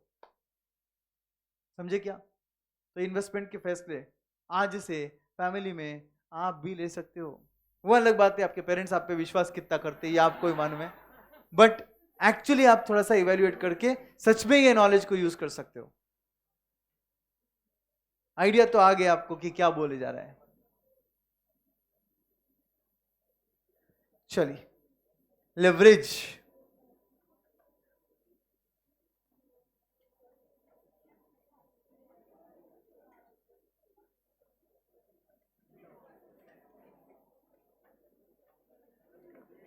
आज वैसे मार्केट नीचे गिरा है, तो आज जब गिरा है नीचे तब क्या कर देना चाहिए? बेच देना चाहिए? खरीदना चाहिए ना? पैनिक में लोग बेच देते हैं। May be few of your parents might get panic, कितना हार्ड अर्न मनी है स्टॉक मार्केट में। मेरे गधे लड़के ने बोला था लगाने के लिए, पापा एसबीआई लो, एसबीआई बहुत भारी है पापा। आज तो एसबीआई डायरेक्ट डाउन है ना? कल तक आपको होशियार मान रहे थे वो, एसबीआई अप था, जितने से अप गया उससे ज्यादा डाउन गया आज। तो पेरेंट्स पैनिक में आके शायद बेच दे। उनको रोकिए, उनको बोलिए ये टेम्पररी होता है, सिर्फ याद रखिए ये टेम्पररी होता है। एंड बिलीव मी, मुझे पर्सनली ऐसा लगता है कि इंट्रीम बजट अभी वापस अभी आने वाला है ना। अभी जो बजट गया वो तो इंट्रीम था, अभी फाइनल बजट आने वाला है। जब फाइनल बजट आएगा उसके पहले ही मार्केट पूरा रिकवर हो जाएगा, बहुत अच्छे से रिकवर होगा। ठीक है, तो ये जो डाउनफॉल्स होते हैं ना, ये हमारे लिए, अपनी भाषा में अगर बात करूं तो सेल सेल सेल चल रहा है, मार्केट में सेल चल रहा है। SBI 15% off. Yes, this is the time to accumulate the shares, not sell the share, because everybody of us knows the buying rule and selling rule in market. Buy at low price, sell at high price. तो buy at low का time है अभी। इसका मतलब अगर मेरे पास saving में 5 लाख है, पूरे 5 आज ही लगा दूं क्या? थोड़ा 2 लाख लगाओ आज, शायद कल और गिरे तब और लगा देना। सर कल बढ़ जाएगा तो इट्स ओके, 2 लगा दिया ना, रो क्यों रहा है? समझे क्या? कभी भी इंस्टॉलमेंट्स में थोड़ा सा इन्वेस्टमेंट करना चाहिए। आज 2 लगाए, मार्केट कल नीचे जाएगा तो और 1 लाख लगा दो, और नीचे जाएगा तो और 2 लाख लगाओ। मगर उससे क्या होगा, आपका एवरेज बाइंग रेट और नीचे जाएगा, और मार्केट जब ऊपर जाएगा तो आपका प्रॉफिटेबिलिटी और बढ़ता है। ठीक है, तो ये जो चीजें होती है, ये चीजों से इनफैक्ट मार्केट बहुत पॉजिटिवली रिप्लाई करता है, कभी कभी नेगेटिवली करता है। जैसे कि मैंने आपको बोला लेक्चर के पहले कि प्रेडिक्शंस बहुत अच्छे थे, मार्केट ऊपर गया, बीजेपी के फेवर में थे। प्रेडिक्शंस अलग बात होती है, एक्चुअल चीज अलग होती है। अब जब हम देख रहे हैं कि मार्केट मतलब बीजेपी का खुद का अभी पार्टी बनना, आगे टिकना मुश्किल है, पीएम मोदी जी रहेंगे नहीं रहेंगे वहां से शुरुआत होगी। अब तो बात यही होगी ना, आज शाम तक सब पिक्चर क्लियर होगा, वैसे काफी पिक्चर क्लियर होगा, बट फिर भी तो ऐसे सिनेरियो में मार्केट हिलता है। बट याद रखिए, everything has its own real value, उस रियल वैल्यू पर वो वापस आता है। ये जो अभी सेल हो रहा है ना, ये पैनिक सेलिंग रहता है। अरे बीजेपी नहीं आ रहा है, बेच दो, क्योंकि उन्होंने बोला था हम आएंगे तो मार्केट बढ़ेगा। अब ये नहीं आ रहा है तो मार्केट गिरने वाला है, उससे पहले मैं बेच देता हूं। फिर काफी लोग बेच रहे हैं तो मार्केट और नीचे जाता है, तो जो नहीं बेचने वाला है वो भी बेचता है, इससे मार्केट और नीचे जाता है।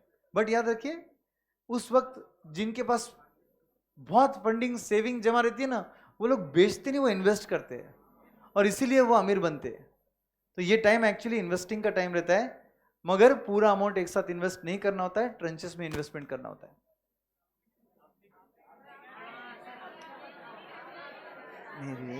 मेरे को एक बात बोलो, मेरे बारे में जानकर क्या कर लोगे?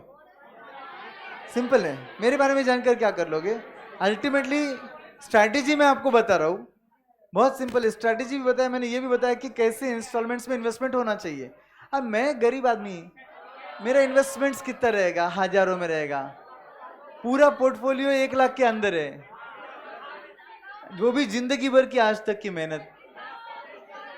फिर जो है रेड्डी सर का है, मैं इधर खड़ा ऐसे एज ए फैकल्टी।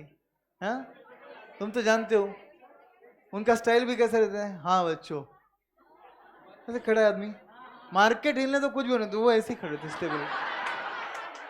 हाँ बच्चों, समझ रहे क्या मैं क्या बात कर रहा हूँ आपको? अरे कुछ हाँ बोलते हैं ना बोलते हैं। हाँ चलो everyone, let's start with our new chapter. बहुत ही मजेदार, यहां से एफएम की शुरुआत होगी। Actually time value of money तो आपके सिलेबस में भी नहीं था, यहां से एफएम शुरू होगा और आपको मजा आ जाएगा।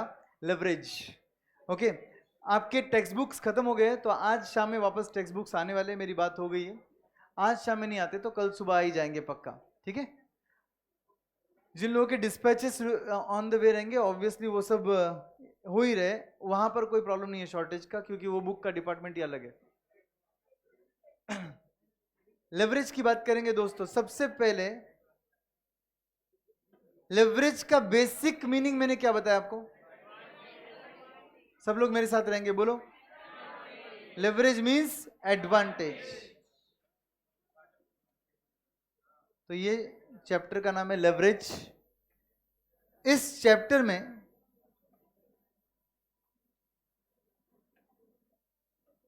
आप नहीं लिखोगे कुछ भी, आप ध्यान दोगे।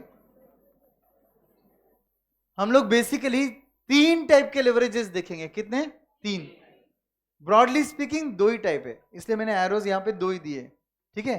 बट तीसरा टाइप बाद में आता है। पहली चीज डिग्री ऑफ ऑपरेटिंग लेवरेज बोलते हैं, DOL, degree of operating leverage. बोलो मेरे साथ बच्चों, डिग्री ऑफ ऑपरेटिंग लेवरेज। क्या होता है सर ये डिग्री ऑफ ऑपरेटिंग लेवरेज? ध्यान से सुनो, ऑपरेटिंग लेवरेज बोलूं या डिग्री ऑफ ऑपरेटिंग लेवरेज बोलूं, एक ही बात है। सो DOL इज नथिंग बट, और करके मैं क्या लिख रहा हूं? Operating leverage. OL long form, short form generally use नहीं होता है, DOL होता है, नहीं तो ऑपरेटिंग लेवरेज लिखा जाता है, ठीक है। अब सुनो, जब हम ऑपरेटिंग लेवरेज बोलते हैं, it is nothing but it is taking advantage of operations of business। क्या लिखा है? Taking advantage of operations of business. सबका ध्यान है? Okay. Advantage of operations of business मतलब क्या? ये पेज छोड़ देते हैं, अगले पेज पे जाते हैं। ऑपरेटिंग पार्ट ध्यान से समझते। पहले बिजनेस का ऑपरेशन क्या होता है? बिजनेस का ऑपरेशन क्या होता है? कोई भी बिजनेस क्या करता है? सबसे पहले गुड्स प्रोड्यूस करता है, सेल करता है। सेल करने से सेल्स का पैसा आता है, और गुड्स प्रोड्यूस करने का जो भी खर्चा है वो लेस होता है। गुड्स प्रोड्यूस करने के खर्चों को हम 2 टाइप में डिवाइड कर सकते हैं। क्या? कितने टाइप में? 2 टाइप में। कौन से 2 टाइप होते हैं आपके कॉस्ट के? डायरेक्ट कॉस्ट, इनडायरेक्ट कॉस्ट बोल रहे, कॉस्ट शीट में जा रहे हो आप, उसके पहले आओ थोड़ा। Yes, fix cost and variable cost. बोलो बच्चों, कितने टाइप के कॉस्ट होते हैं? Fix cost and variable cost, correct. Okay, तो यहां पर मैं लिख रहा हूं ऑपरेटिंग पार्ट। थोड़ा 2 मिनट के लिए आपने कॉस्टिंग में लेटेस्ट में यही पढ़ा है, मुझे पता है, फिक्स कॉस्ट, वेरिएबल कॉस्ट, सब कुछ। 3rd स्टैंडर्ड या 5th स्टैंडर्ड में आपने प्रॉफिट का फॉर्मूला सीखा है। प्रॉफिट का क्या फॉर्मूला है? प्रॉफिट का sales minus cost. Very good. तो यहां पर मैं लिख रहा हूं आपके लिए, sales minus total cost is equal to profit, correct. Screen पर देखिए, sales minus total cost is equal to profit. इसी को थोड़ा अपने स्टाइल से लिखेंगे अगर, तो सेल्स में से इस टोटल कॉस्ट को मैं 2 पार्ट में डिवाइड करूंगा, जिसको अभी अभी आपने बोला फिक्स्ड एंड वेरिएबल कॉस्ट। तो पहले मैं माइनस करूंगा variable cost compulsorily. Fix cost पहले माइनस नहीं होगा, पहले माइनस होगा वेरिएबल कॉस्ट। क्या मिलेगा? बचा हुआ फिगर मिलेगा। उस बचे हुए फिगर में से हम माइनस करेंगे फिक्स कॉस्ट। अब क्या बचेगा? प्रॉफिट बचेगा। इस प्रॉफिट को हम बुलाते हैं ऑपरेटिंग प्रॉफिट। क्या बुलाते हैं? बोलो।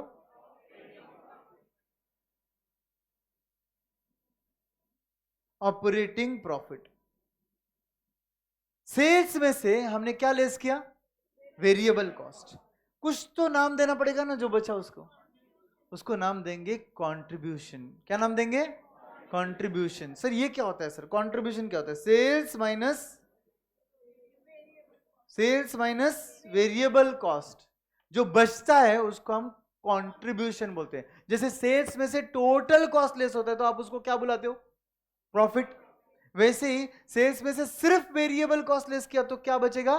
कंट्रीब्यूशन बचेगा। मेरा सिंपल सा क्वेश्चन है कि कंट्रीब्यूशन निकालने के लिए वेरिएबल कॉस्ट हमने पहले लेस किया, can we first deduct fix cost? मैंने बोला no, but what do you think, why no?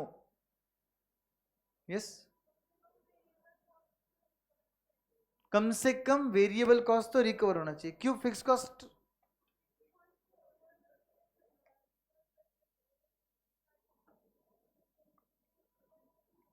Cost over a period recover कर सकते हैं, बट स्टार्टिंग में वेरिएबल तो भी रिकवर हो जाना चाहिए। ओके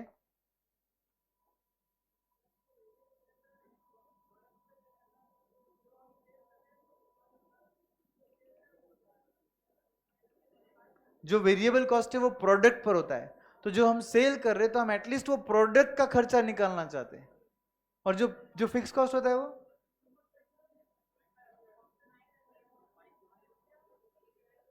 एक मिनट माइक पास कर जल्दी। दोस्तों ये सब चीजें आप कॉस्टिंग में सीखोगे। कॉस्टिंग में ये सब चीजें कौन से चैप्टर में आती है? मार्जिनल कॉस्टिंग में आती है। किस में आती है? मार्जिनल कॉस्टिंग में आती है। जब यहां पर विनोद सर पढ़ाएंगे ना मार्जिनल कॉस्टिंग, जितने लोग मेरे क्लास में सब आंसर करोगे। ये फॉर्मेट पूरा आपके दिलो दिमाग में छाप दूंगा मैं विथ लॉजिक। मार्जिनल कॉस्टिंग का लॉजिक मैं आपको समझाऊंगा, डोंट वरी, बट जो भी मैं आपको समझाऊंगा उसका एप्लीकेशन आप मार्जिनल कॉस्टिंग में भी करोगे। ठीक है, बोलो बेटा।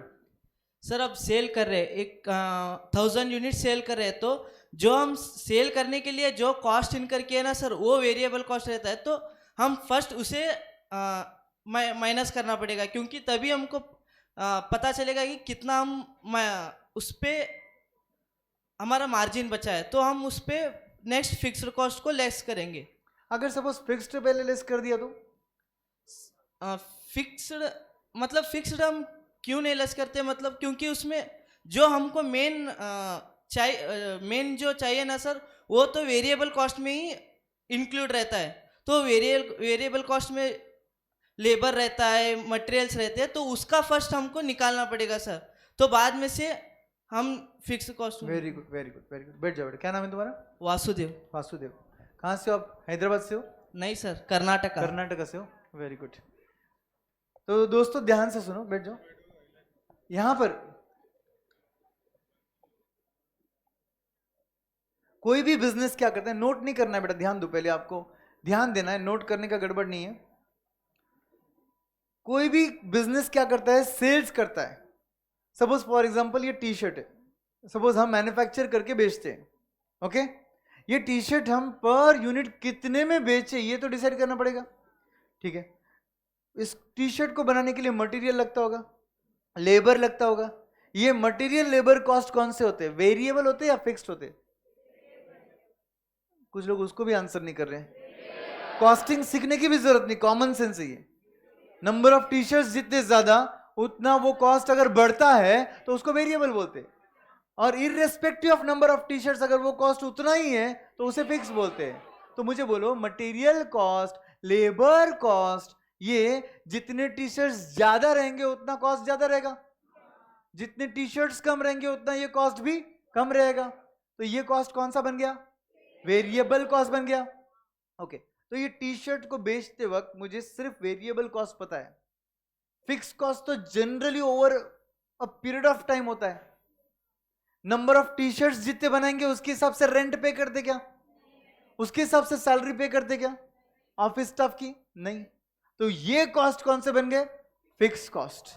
तो ये कॉस्ट भी हमें रिकवर करना है, बट प्राइमरीली हमें क्या रिकवर करना है? Variable cost. मार्जिनल कॉस्टिंग नाम का एक चैप्टर आप पढ़ोगे कॉस्टिंग में, काफी लोग पढ़ भी चुके रहेंगे शायद जिन्होंने पहले स्टार्ट किया रहेगा। तो मार्जिनल कॉस्टिंग एक सिंपल लॉजिक पर बेस्ड है। वो बोलता है यू शुड, अच्छा, कॉस्टिंग का बेसिक चैप्टर हुआ है, रेलेवेंट कॉस्ट इररेलेवेंट कॉस्ट नहीं हुआ, कॉस्ट शीट चल रहा है, ठीक है। टाइप्स ऑफ कॉस्ट में आप एक और टाइप पढ़ोगे, रेलेवेंट कॉस्ट इररेलेवेंट कॉस्ट। अब मैं आपको समझा देता हूं, कॉस्टिंग का भी थोड़ा सा मुझे सिखाना पड़ रहा है। रेलेवेंट कॉस्ट वो कॉस्ट होता है जो आपके फैसले से चेंज होता है। बोलो एक बार, relevant cost is such a cost which changes as per your decision, but irrelevant cost is something which does not change with your decision। समझे? जैसे फॉर एग्जाम्पल, अगर कोई स्टूडेंट है जिसको सी एंटर में क्लास लगाना है नहीं लगाना है, वो सोच रहा है ऑफलाइन लगाना है कि ऑनलाइन लगाना है, क्या करना है, तो कहने से उसका ये फैसला और इंस्टीट्यूट का रजिस्ट्रेशन फीस का कोई संबंध नहीं है, हाँ या ना? सीए इंटर का आपका इंस्टीट्यूट का registration fees is dash cost, irrelevant cost whether you join offline classes और you join online classes. Do you agree all of you? Yes और नो? तो क्या हो गया, वो इररिलेवेंट कॉस्ट हो गया, समझे? बट रेलेवेंट कॉस्ट कौन सा हो गया कि आप फेस टू फेस ज्वाइन करोगे तो क्या फीस रहेगा, वहां पर हॉस्टल में रहना पड़ेगा या आपका घर है, फिर खाना कहाँ खाना है, उसका मेस है या एक्स्ट्रा आपको कुछ पे करना है या नहीं करना है, तो ये सब कॉस्ट क्या बन गए, रेलेवेंट। क्यों बन रही रेलेवेंट ये कॉस्ट? बिकॉज आप ये क्लास कहाँ लगाते हो उसके हिसाब से चेंज होता है। Do you agree? तो ये सब क्या बन गया, रेलेवेंट कॉस्ट। वैसे ही सेम बिजनेस में आपके पास relevant cost and irrelevant cost होता है। मेरे एग्जांपल में टी शर्ट्स मैन्युफैक्चरिंग का ये फैक्ट्री है मेरा, मुझे 200 टी शर्ट्स का ऑर्डर आया फॉरेन कंट्री से, एग्जांपल, ठीक है। वो 200 टी शर्ट्स मैन्युफैक्चरिंग के लिए मेरा जो कॉस्ट रेलेवेंट रहेगा वो सिर्फ वेरिएबल रहेगा या फिक्स्ड कॉस्ट ही रहेगा? रेलेवेंट कॉस्ट कौन सा रहेगा? Only variable. एवरीवन फोकस, बहुत इंटरेस्टिंग कंसेप्ट है ये। मेरे टी शर्ट मैन्युफैक्चरिंग में 200 टी शर्ट्स का जो ऑर्डर आया, ये capacity of the plant 1000 T shirts बनती है इधर, मैं अभी बना रहा हूं 400 500, और कितना बन सकता है, 500 और बन सकता है। मुझे टी शर्ट्स का ऑर्डर सिर्फ 200 का आया है, वो 200 टी शर्ट्स मैंने बनाना है, कितने में बेचना है, उसके लिए मैं कौन सा कॉस्ट कंसिडर करना चाहिए, मटेरियल लेबर वाला वेरिएबल कॉस्ट या रेंट सैलरी वाला फिक्स कॉस्ट या दोनों? लॉजिकली तो दोनों लगता है अपने को, क्योंकि बचपन से अपन ने सीखा है प्रॉफिट है तो धंधा कर, नहीं है तो मत कर। पर मुझे एक बात बोलो, मैंने बोला आपको कि 500 टी शर्ट तो मैं वैसे भी बना रहा हूं, 500 टी शर्ट्स तो मैं वैसे भी बना रहा हूं, प्लस 200 का ऑर्डर आया, मैं सिर्फ 200 की बात कर रहा था, बराबर है? सिर्फ 200 की बात कर रहा था ना मैं। अब आप बोलिए ये 200 के लिए अगर मैं कल जाके ये ऑर्डर छोड़ देता हूं तो रेंट ऑफ फैक्ट्री कितना रहेगा? अगर 2 लाख है तो 2 लाख ही रहेगा। अगर सैलरी मेरे स्टाफ का 50,000 है तो ये ऑर्डर छोड़ दिया तो सैलरी कितना देना पड़ेगा? 50,000 देना पड़ेगा। तो कहने से ये 2.5 लाख मेरा फिक्स कॉस्ट हो गया। तो फिर मैं ये 200 के लिए उसको कंसिडर क्यों कर रहा हूं? क्या वो कॉस्ट ये 200 टी शर्ट्स की वजह से लग रहा है? नहीं लग रहा है, तो फिर आप कंसिडर क्यों कर रहे हो? अरे छोड़ो ना। अगर कॉम्पिटिटिव टेंडर फाइल करना था आपको, फॉरेन मार्केट का एक्सेस मिलने वाला था आपको, तो आप ये कॉस्ट को क्यों कंसिडर कर रहे हो? आप सीधा सीधा देखो, आपका कपड़ा कितने का आता है? कपड़ा आता है सर हमारा 250 का, लेबर का खर्चा कितना है? 100 का है, टोटल खर्चा कितना हो गया? 350 हो गया। बस बेच दो टी शर्ट 500 रुपये में, कोई प्रॉब्लम नहीं है। मगर सर वो जो फिक्स कॉस्ट है ना, उसका पर टी शर्ट कॉस्ट सर 200 रुपये है, तो ऐसा देखा जाए तो 550 हो गया, हमें 500 में बेचने से 50 रुपये का नुकसान हो रहा है सर। मेरा एग्जांपल समझा क्या? ब्लैक टी शर्ट आपके पीछे, हाँ बोलो बेटा क्या एग्जांपल है? ध्यान दो इधर। हाँ 250 का कपड़ा हो गया, 100 रुपए का वेजेस हो गए, टोटल खर्चा वेरिएबल कॉस्ट वाला 350 हो गया, फैक्ट्री का रेंट और बाकी फिक्स कॉस्ट मिलाकर पर टी शर्ट 200 रुपया है, टोटल कॉस्ट मेरे और आपके मुताबिक 550 है। मगर फॉरेन कंट्री वाला बोल रहा है 500 में बेचो, should we sell? Answer is yes sir. Why sir? अगर वो ऑर्डर छोड़ दिया तो भी ये 2.5 लाख खर्च होने वाला है। अगर ऑर्डर लिया तो कम से कम कुछ फायदा होगा। सर कैसे सर, मगर लॉस हो रहा है 50 रुपीज पर टी शर्ट। आपका फिक्स कॉस्ट रेलेवेंट नहीं है। आपका टी शर्ट कितने में बन रहा है वेरिएबली? 350 में। इसको एवीसी बोलते हैं, अगर आपको पता होगा तो। क्या बोलते हैं इसको? AVC. What is AVC sir? Average variable cost. और पर टी शर्ट तुम बेच पा रहे हो 500 में, तो अभी भी पर टी शर्ट आपका कंट्रीब्यूशन 150 है। आपका कंट्रीब्यूशन पर टी शर्ट 150 है। Is the contribution positive? Yes, accept it, sale. थोड़ा डाइजेस्ट नहीं हो रहा है। 50 rupees per T shirt loss होने के बावजूद भी आप बोल रहे हो ले लो सर, क्योंकि 550 का कॉस्ट मेरे लिए रेलेवेंट कॉस्ट नहीं था। मार्जिनल कॉस्टिंग बोलता है your fixed cost is irrelevant, whether you manufacture that 200 t-shirts or you don't manufacture that 200 t-shirts, anyways you are manufacturing 500 t-shirts, so rent, salary, ये कॉस्ट तो आज भी जा रहा है, तो वो एक्स्ट्रा 200 t-shirts की वजह से जाने वाला नहीं है, तो उसको कंसिडर मत करो। वो कौन सा कॉस्ट बन गया? इररिलेवेंट कॉस्ट बन गया। सो मार्जिनल वर्ड कहां से आया था? याद है, इकोनॉमिक्स में पहली बार पढ़ा था आपने। एडिशनल यूनिट के कॉस्ट को बोलते हैं मार्जिनल कॉस्ट। याद है आपको? तो आप बोलिए एडिशनल यूनिट बनाते वक्त आपको कौन सा कॉस्ट एक्स्ट्रा लगता है, वेरिएबल या फिक्स्ड? वेरिएबल लगता है। तो वेरिएबल कॉस्ट आपके लिए मेन है। यहां तक समझ गए आपको? वेरिएबल कॉस्ट मेन है। तो सेल्स में से अगर मैं सिर्फ वेरिएबल लेस करूं तो कुछ नाम तो देना पड़ेगा उसको, क्योंकि उसके बेसिस पर फैसले लेने हैं हमको। तो हमने उसको नाम क्या दिया? कंट्रीब्यूशन। और फिर उसमें से माइनस कर दिया अगर फिक्स कॉस्ट, तो हमको मिलेगा operating profit.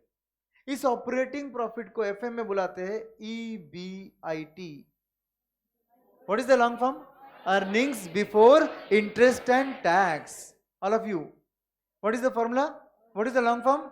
Earning before interest and tax. Okay everyone, can we modify this sequence and write it sales minus fix cost, और जो बचा हुआ फिर उसमें से माइनस वेरिएबल कॉस्ट?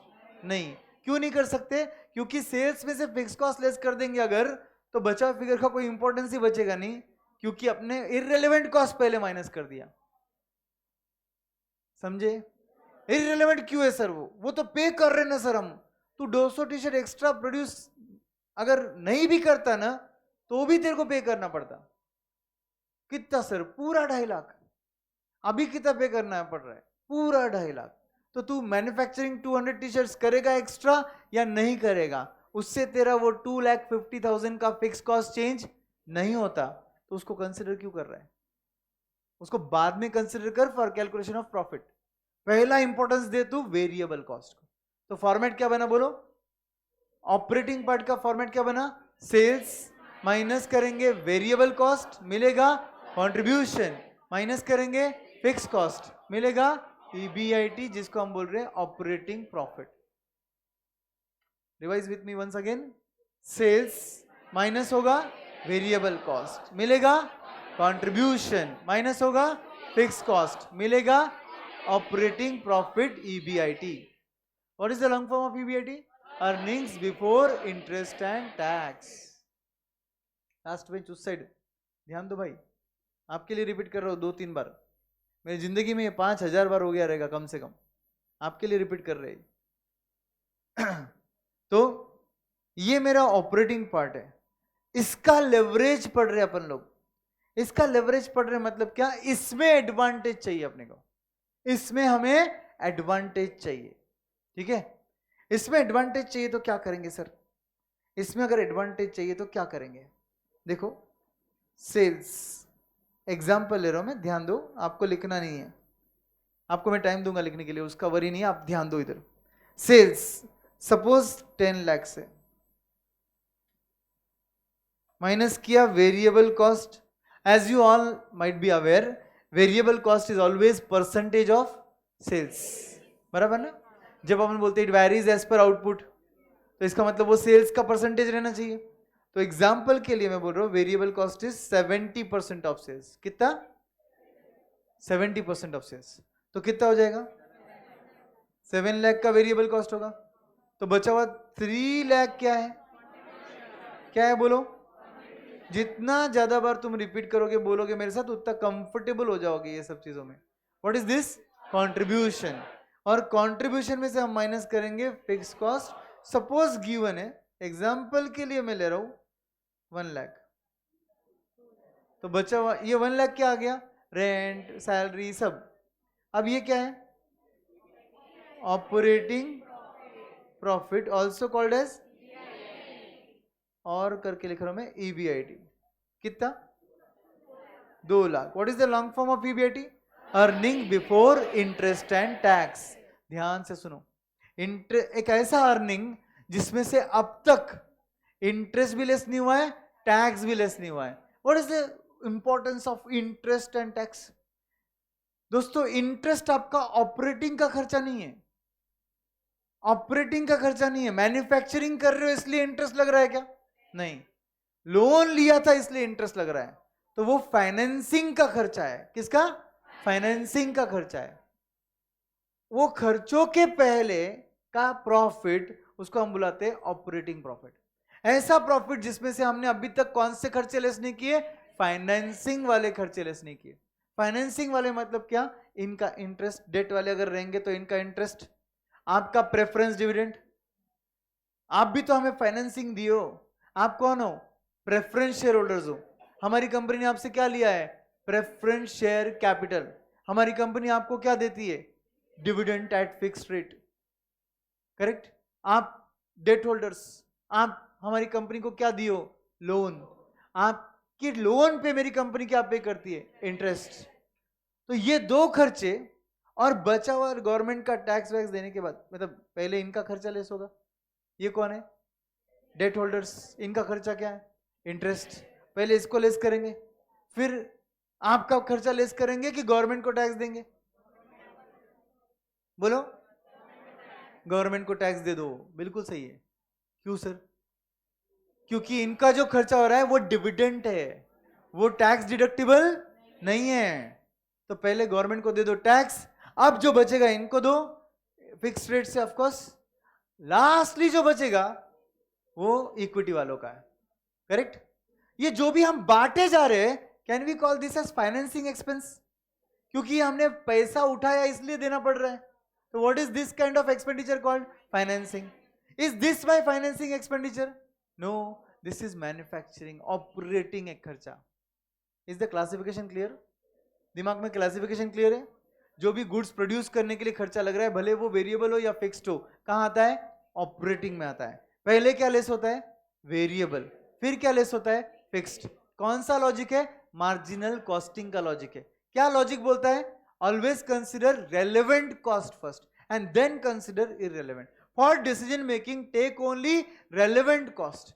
इसका मतलब मार्जिनल कॉस्टिंग के सभी फैसले ऑपरेटिंग प्रॉफिट पे होंगे कि कंट्रीब्यूशन पे होंगे? कंट्रीब्यूशन पे होंगे।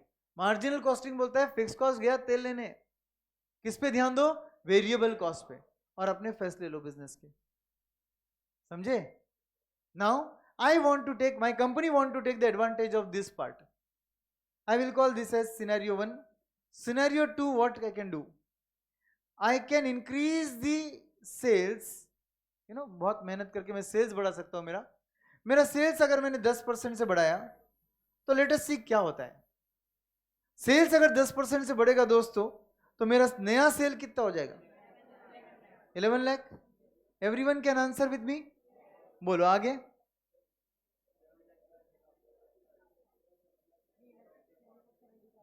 वेरिएबल कॉस्ट 7 लाख ही रखो क्या? नहीं, 70% ऑफ 11 लाख हो जाएगा, और वो कितना होगा? कितना? 7,70,000 रुपीज। तो बचा हुआ 3,30,000 रुपीज का कंट्रीब्यूशन आया। टेल मी, अब तक मुझे एडवांटेज मिला क्या? तो आप बोलोगे सर सेल्स आपने बढ़ाया 10% से मेहनत कर कर, और आपका कंट्रीब्यूशन जो है वो भी 10% से बढ़ा। आपको मेहनत का फल मिला सर, एडवांटेज कुछ नहीं मिला। कुछ बोला, समझा क्या? आपको आपकी मेहनत का फल मिला है। जितना आप सेल्स बढ़ा रहे हो उतना ही फायदा हुआ है आपको। आपको कुछ एडवांटेज नहीं मिला। एडवांटेज तब मिलेगा सर जब आप मेहनत कर रहे हो 10% की और आपको उससे ज्यादा के रिटर्न्स आ रहे हैं, तब आप बोलो एडवांटेज मिला। Is this advantage? नो। इसके आगे बढ़ते हैं। Fix cost. कितना लू? कितना? पक्का 1 लाख? क्यों? यस, आउटपुट बढ़ने के बाद वो कॉस्ट नहीं बढ़ता, तो ये कॉस्ट कितना लेंगे? 1 लाख। अब कितना बचा? 2,30,000 बचा अभी। Do you understand this? अब 2,30,000 अगर मैं देखूं परसेंटेज चेंज वाइज, आप सबको मैथ्स के दुश्मन हो, परसेंटेज चेंज निकालने आता क्या? कैसे निकालते? देखो, percentage change in EBIT is equal to new EBIT minus old EBIT divided by old EBIT into 100. In short, change divided by original into 100. कितना हुआ? 15% हुआ। कितनी मेहनत की थी? 10% की। और फल कितने के मिले? 15% के। Are you getting advantage? Yes. कितना? 5% एक्स्ट्रा। 10% मेहनत करने के बाद 15% अगर मिल रहा है तो कितना गुना एडवांटेज हुआ? 5 गुना हुआ। अगर 10% का मेहनत कर रहा हूं और मुझे बेनिफिट 15% का मिल रहा है, 1.5 हुआ ना। 5 टाइम मतलब 50% होना चाहिए था। 10% की मेहनत करते 5 टाइम रहता तो 10 इंटू 5 50%। 50% नहीं है वो, 15% है वो। कितने गुना एडवांटेज मिला? 1.5 टाइम्स का। समझा क्या? Now this 1.5 times is called as operating leverage. क्या बोलते हैं 1.5 टाइम्स को? Operating leverage. जो एडवांटेज मिला ड्यू टू ऑपरेशन वो होगा 1.5 टाइम्स। तो यहां पर मैं लिख रहा हूं DOL का फॉर्मूला। क्या आप बता सकते हो formula? Percentage change in, very good, EBIT divided by, बोलो सब लोग, percentage change in sales. Very good, very good. Leverage का पहला फॉर्मूला निकाला हमने। हमारा percentage change in EBIT 15%, percentage change in sale 10%। हमारा आंसर 1.5 टाइम्स। 1.5 टाइम्स लिखो मत, ध्यान दो पहले।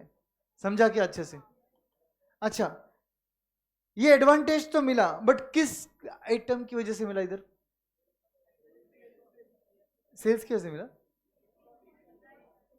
सेल्स बढ़ाया, वेरिएबल कॉस्ट भी 10% से बढ़ा। देख लो, 7 का 7 70 हो गया है। कंट्रीब्यूशन भी 10% से बढ़ा है, फिक्स कॉस्ट की वजह से। करेक्ट। किसकी वजह से? फिक्स कॉस्ट की वजह से हो रहा है ये सब। क्या ये बात सबको समझी?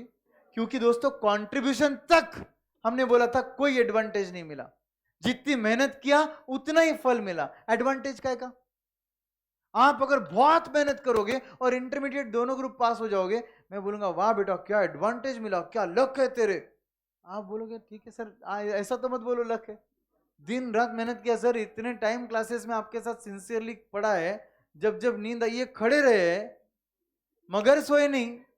Obviously that's great. एक्चुअली ये जो ऐसा होता है ना, नींद आने के बाद खुद ही खड़े रहे 5 मिनट फिर बैठ गए, इट्स गुड रादर देन,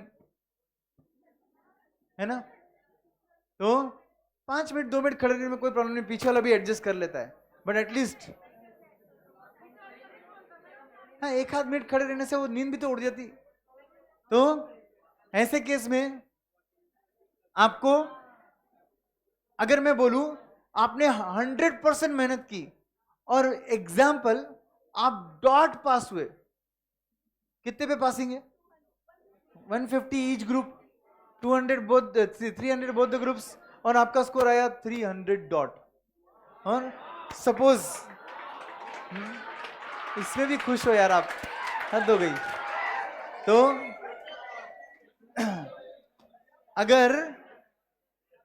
अगर ऐसे सिनेरियो में आप मेरे पास स्वीट्स लेके आए और मैं आपको बोलूं अरे बेटा क्या लक है तुम्हारे, कितना अच्छा एडवांटेज मिला तुमको, आप बोलोगे sir thank you very much, passing congratulation तक ठीक है सर, बट बहुत मेहनत की मैंने।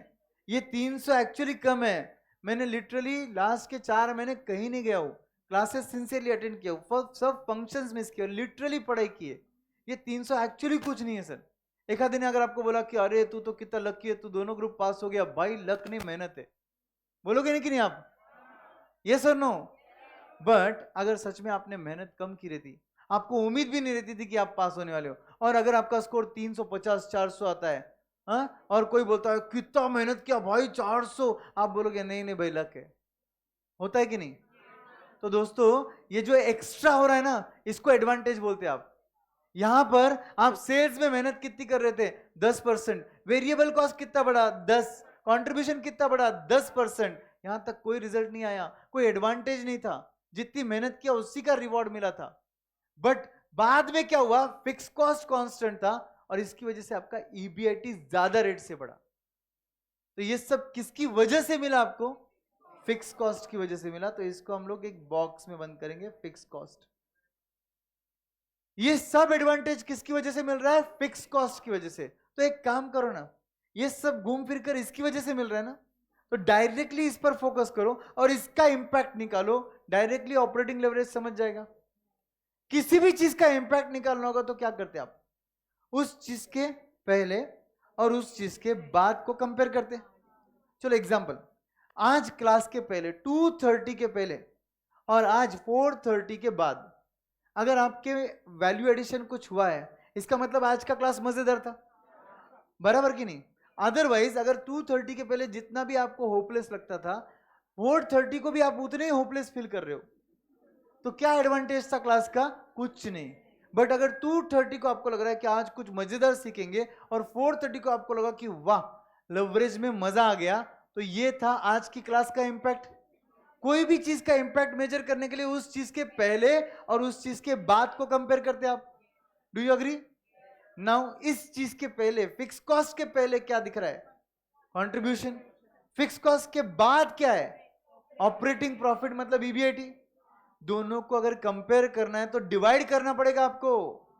तो डिवाइड करके देख लो आप, कंट्रीब्यूशन कितना है? 3 लाख। ईबीआईटी कितना है? 2 लाख। तो आपका डीओएल का दूसरा फॉर्मूला क्या बनना चाहिए?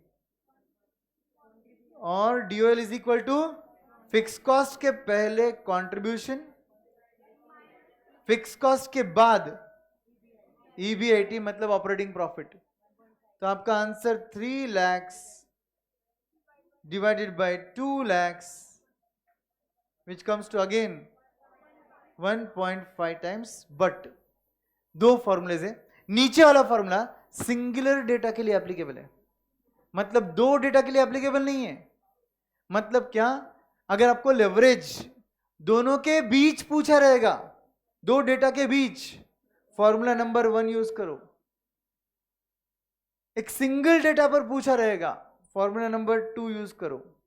दो डेटा दिया है, दोनों पर पूछा है, दोनों सिंगुलर सिंगुलर हो जाएगा, सेकेंड फॉर्मूला यूज कर पाओगे आप, बट दोनों का आंसर अलग आएगा।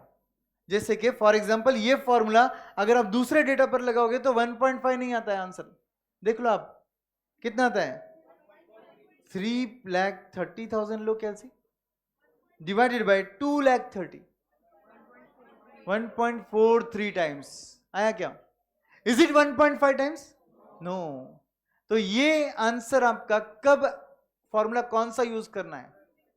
जब आपको सिंगुलर डेटा दिया रहेगा तो नीचे वाला फॉर्मूला, जब आपको दो डेटा के बीच का लेवरेज पूछा रहेगा तो ऊपर वाला परसेंटेज चेंज वाला। अगर दो डेटा दिया है, दोनों पर लेवरेज पूछा है, तो आंसर कितने आएंगे? 2। मतलब नीचे वाला फॉर्मूला दोनों जगह यूज करो, दोनों जगह अलग अलग आंसर आएगा। अपने एग्जांपल में 1.5 आया था एंड 1.43 आया था। Are you very clear? तो how many formulas are there for operating leverage? 2 formulas are there. पहला फॉर्मूला क्या बोलता है? ध्यान से सुनो, तुम सेल कितने से बढ़ाए और रिजल्टेंटली तुमको आंसर, रिजल्टेंट आंसर तुम्हारा कितने से बढ़ा। तो आप मुझे बोलो ऑपरेटिंग कहां से शुरू होता है? ऑपरेटिंग पार्ट कहां से शुरू होता है? सेल्स से। पूरा क्लास आंसर देगा, पास होना है ना सबको? बोलो ऑपरेटिंग पार्ट कहां से शुरू होता है? सेल्स। माइनस क्या होता है? Variable cost. क्या मिलता है? कंट्रीब्यूशन। माइनस क्या होता है? Fix cost. क्या मिलता है? ऑपरेटिंग प्रॉफिट, ईबीआईटी मिलता है। अब मेहनत कर कर किसको बढ़ा रहे हो? सेल्स को। रिजल्टेंट बेनिफिट कहां चाहते हो? ईबीआईटी पर चाहते हो, समझा? इकोनॉमिक्स की भाषा में बोलूं तो कॉस्ट क्या है? सेल्स। इफेक्ट कहां चाहिए? ईबीआईटी, समझे? तो आप मेहनत कहां कर रहे हो? सेल्स बढ़ाने में। रिजल्टेंट आंसर आपको कहां मिल रहा है? ईबीआईटी बढ़ने में। सेल्स कितने से बढ़ा? 10%। ईबीआईटी कितने से बढ़ा? 15%। तो कितना बेनिफिट मिला? 10 के सामने 15 is called as 1.5 times, because for every 1% how much? 10% के लिए 15%, तो 1% के लिए 1.5%. For every 1% change in sale, your EBIT is changing by 1.5%. Friends, this is called operating leverage. You are taking advantage of operations. Operations कहां से शुरू हुए थे? सेल्स। एंड कहां हुए थे? EBIT. तो ये एडवांटेज क्यों मिला तुमको? ये एडवांटेज सर सेल्स बढ़ाने से मिला? नहीं। वेरिएबल कॉस्ट प्रोपोर्शनेटली बढ़ा? नहीं मिला एडवांटेज। कंट्रीब्यूशन भी प्रोपोर्शनेटली बढ़ा? यहां तक भी कुछ नहीं हुआ, मगर फिक्स कॉस्ट आपका कांस्टेंट था, और क्योंकि फिक्स कॉस्ट कांस्टेंट था इसलिए आपका रिजल्टेंट ईबीआईटी ज्यादा बढ़ा, इसीलिए आपको एडवांटेज मिला। तो एक्चुअली एडवांटेज किसकी वजह से मिला? Fix cost. बॉक्स में डाल दो फिक्स कॉस्ट को। इमेजिन है फॉर्मेट, इमेजिनेशन फॉर्मेट है क्या? तो बॉक्स में क्या है? उसके ऊपर क्या है? कंट्रीब्यूशन। उसके नीचे क्या है? Operating profit, EBIT. फॉर्मूला क्या बनना चाहिए अगर मुझे फिक्स कॉस्ट का इंपैक्ट देखना है? इंपैक्ट देखने के लिए बिफोर एंड आफ्टर को देखते हैं। Contribution divided by EBIT. Formula क्या बन गया? Contribution divided by EBIT. Percentage change वाला फॉर्मूला कहां यूज करने का? जब बिटवीन टू लेवल रहेगा तब। बट अगर सिंगुलर डेटा दिया रहेगा तो कंट्रीब्यूशन बाय ईबीआईटी। अगर 2 लेवल है या 3 लेवल्स है, तीनों पर आपको डीओएल निकालने बोला है, एट ईच लेवल बोला है। आंसर कितने चाहिए? 3। कौन सा formula? Second formula, contribution by EBIT. Are you clear? Any doubts? लिखेंगे? लिखो। सबसे पहले यहां पर पेज नंबर 18 पर आपका लेवरेज शुरू होता है, बराबर? एक काम कर सकते हैं, आपके पास अगर नोटबुक है तो आप नोटबुक में मेरे साथ लिखकर ये जो जगह है यहां पर घर पे प्रैक्टिस कर सकते हो, और अगर नहीं तो डायरेक्टली इधर करो, बट नोटबुक में प्रैक्टिस करो। कुछ भी कर कर घर पर प्रैक्टिस जरूर करना है। करोगे ना? चलो लिखते। नोटबुक रहेगा ना? नहीं है? नो नोटबुक, बट एक चैप्टर के लिए मैंने बोला था 100 पेजेस का बना लो। जब आएगा तब बनाओगे। चलो कोई बात नहीं। यहां पर लिखेंगे लेवरेज।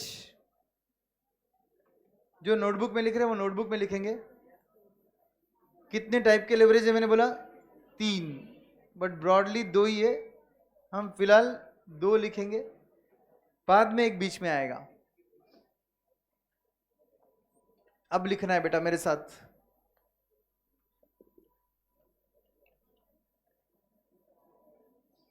ठीक है? So first, operating leverage.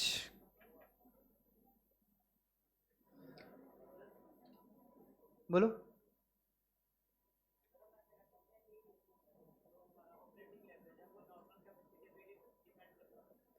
हमारा जो ऑपरेटिंग लेवरेज है वो, हाँ, विद इन नॉर्मल कैपेसिटी होता है। कभी भी जब मैं बोलता हूँ फिक्स कॉस्ट आपका कांस्टेंट है, कि फिक्स कॉस्ट चेंज नहीं होता, वो कभी भी विद इन गिवन कैपेसिटी होता है। इसलिए मैंने एग्जांपल में भी क्या बोला? सपोज ये फैक्ट्री है जिसमें 1000 टी शर्ट्स बन रहे हैं और मैं सिर्फ 500 बना रहा हूँ। एक्स्ट्रा मैंने सिर्फ 200 का ही ऑर्डर लिया है। अगर मैं एक्स्ट्रा 1200 का ऑर्डर लेता था, 1200 का, तो मेरा फिक्स कॉस्ट सेम नहीं रहता था ना। तो कभी भी याद रखिए, जब आप बोलते हो फिक्स कॉस्ट फिक्स्ड होता है, वो with in given capacity fix होता है। ठीक है? तो ऑपरेटिंग लेवरेज, इसके नीचे हम लिखेंगे taking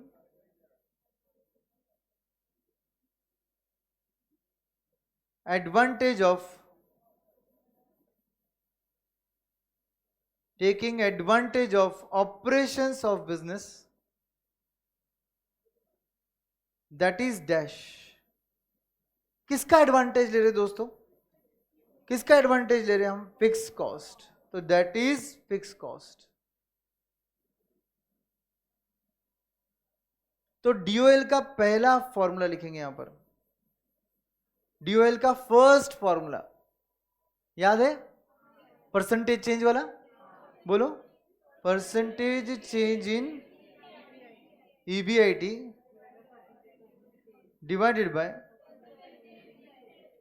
percentage change in sales. जैसे ये लेवरेज लिख रहे हो वैसे और दो आएंगे, 3 है टोटल मैंने बोला आपको, ठीक है। Percentage change in EBIT divided by percentage change in sales, और इस डीओएल का लॉन्ग फॉर्म क्या है? Degree of operating leverage, another name of operating leverage. कुछ भी डिफरेंस नहीं है, डिग्री ऑफ ऑपरेटिंग लेवरेज बुलाओ या ऑपरेटिंग लेवरेज बुलाओ। सर एग्जाम में डॉल लिखा तो चलता है डीओएल, यस कोई प्रॉब्लम नहीं है। ईबीआईटी डीओएल ये एकदम स्टैंडर्ड शॉर्ट फॉर्म से एग्जाम के एंगल से, ठीक है। अब डीओएल का दूसरा फॉर्मूला वो जो इंपैक्ट वाला फॉर्मूला था, वो contribution divided by EBIT. Logic क्या है? किसी भी चीज का इंपैक्ट मेजर करना है तो उसके पहले को उसके बाद से कंपेयर करते हैं। तो यहां पर हम impact of fix cost measure करना चाहते हैं। हमारे एग्जाम में अगर हमको ये फॉर्मूला क्लिक नहीं होते तो हम फॉर्मेट ड्रॉ कर लेंगे रफ में। आपके पेपर का लास्ट पेज आप रफ पेज यूज कर सकते हो, सीधा लिखने का सेल्स से लेकर ईबीआईटी तक का पार्ट। ऑटोमेटिकली आपको समझ जाएगा फिक्स कॉस्ट के ऊपर क्या और फिक्स कॉस्ट के नीचे क्या है। तो आपका फॉर्मूला क्या बनेगा? Contribution divided by EBIT, contribution divided by EBIT, okay. तो ये आपका फॉर्मेट हो गया। अब अगर आपके पास पेज सच में नहीं है, नोटबुक अगर एक्स्ट्रा नहीं है, तो यहां के एक्स्ट्रा पेज पे आ जाओ, जो पेज नंबर 24 पे, पेज नंबर 24 आगे एक्स्ट्रा पेज मिला, वहां पर आप लिखोगे, उसको भी शिद्दत से यूज करो। ऐसा एक्स्ट्रा पेज इसलिए एक्स्ट्रा मत यूज करो, ठीक है। हम यहां पर लिखेंगे example of DOL, example of DOL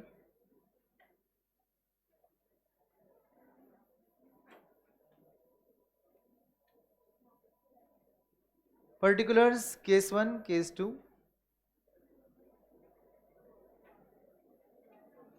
example of dual particulars case 1 and case 2,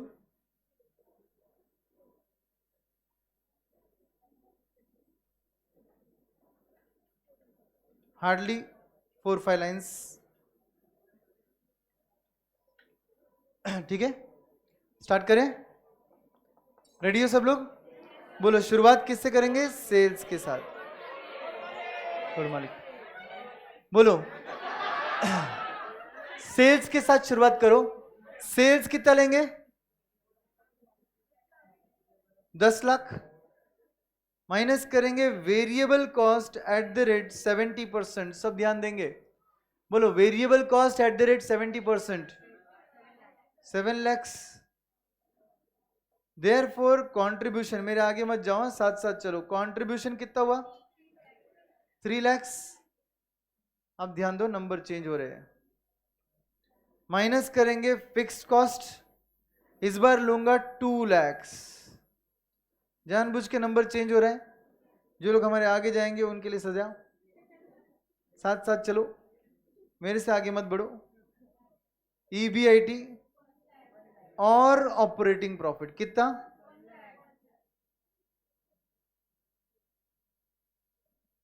1 lakh. Revised data, cell को इंक्रीज कितने से करेंगे?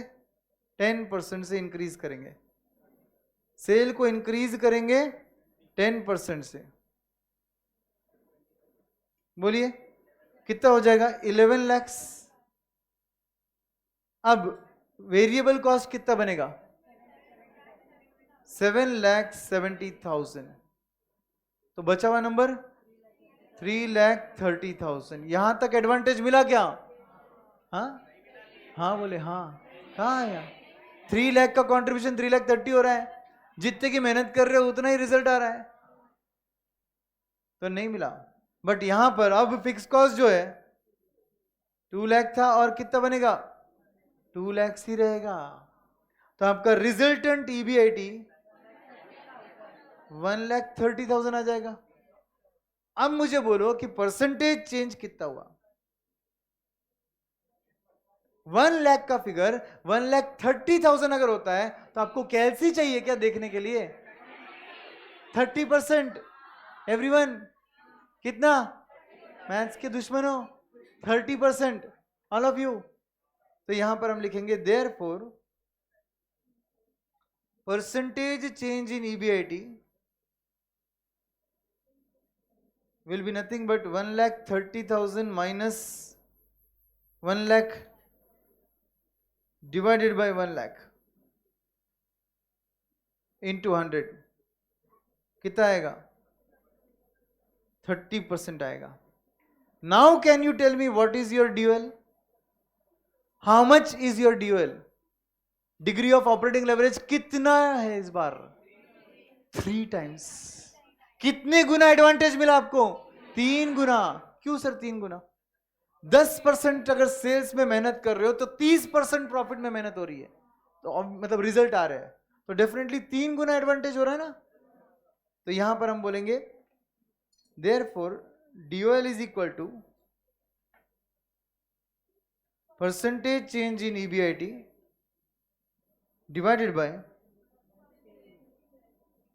Percentage change in sales. कितना आएगा दोस्तों?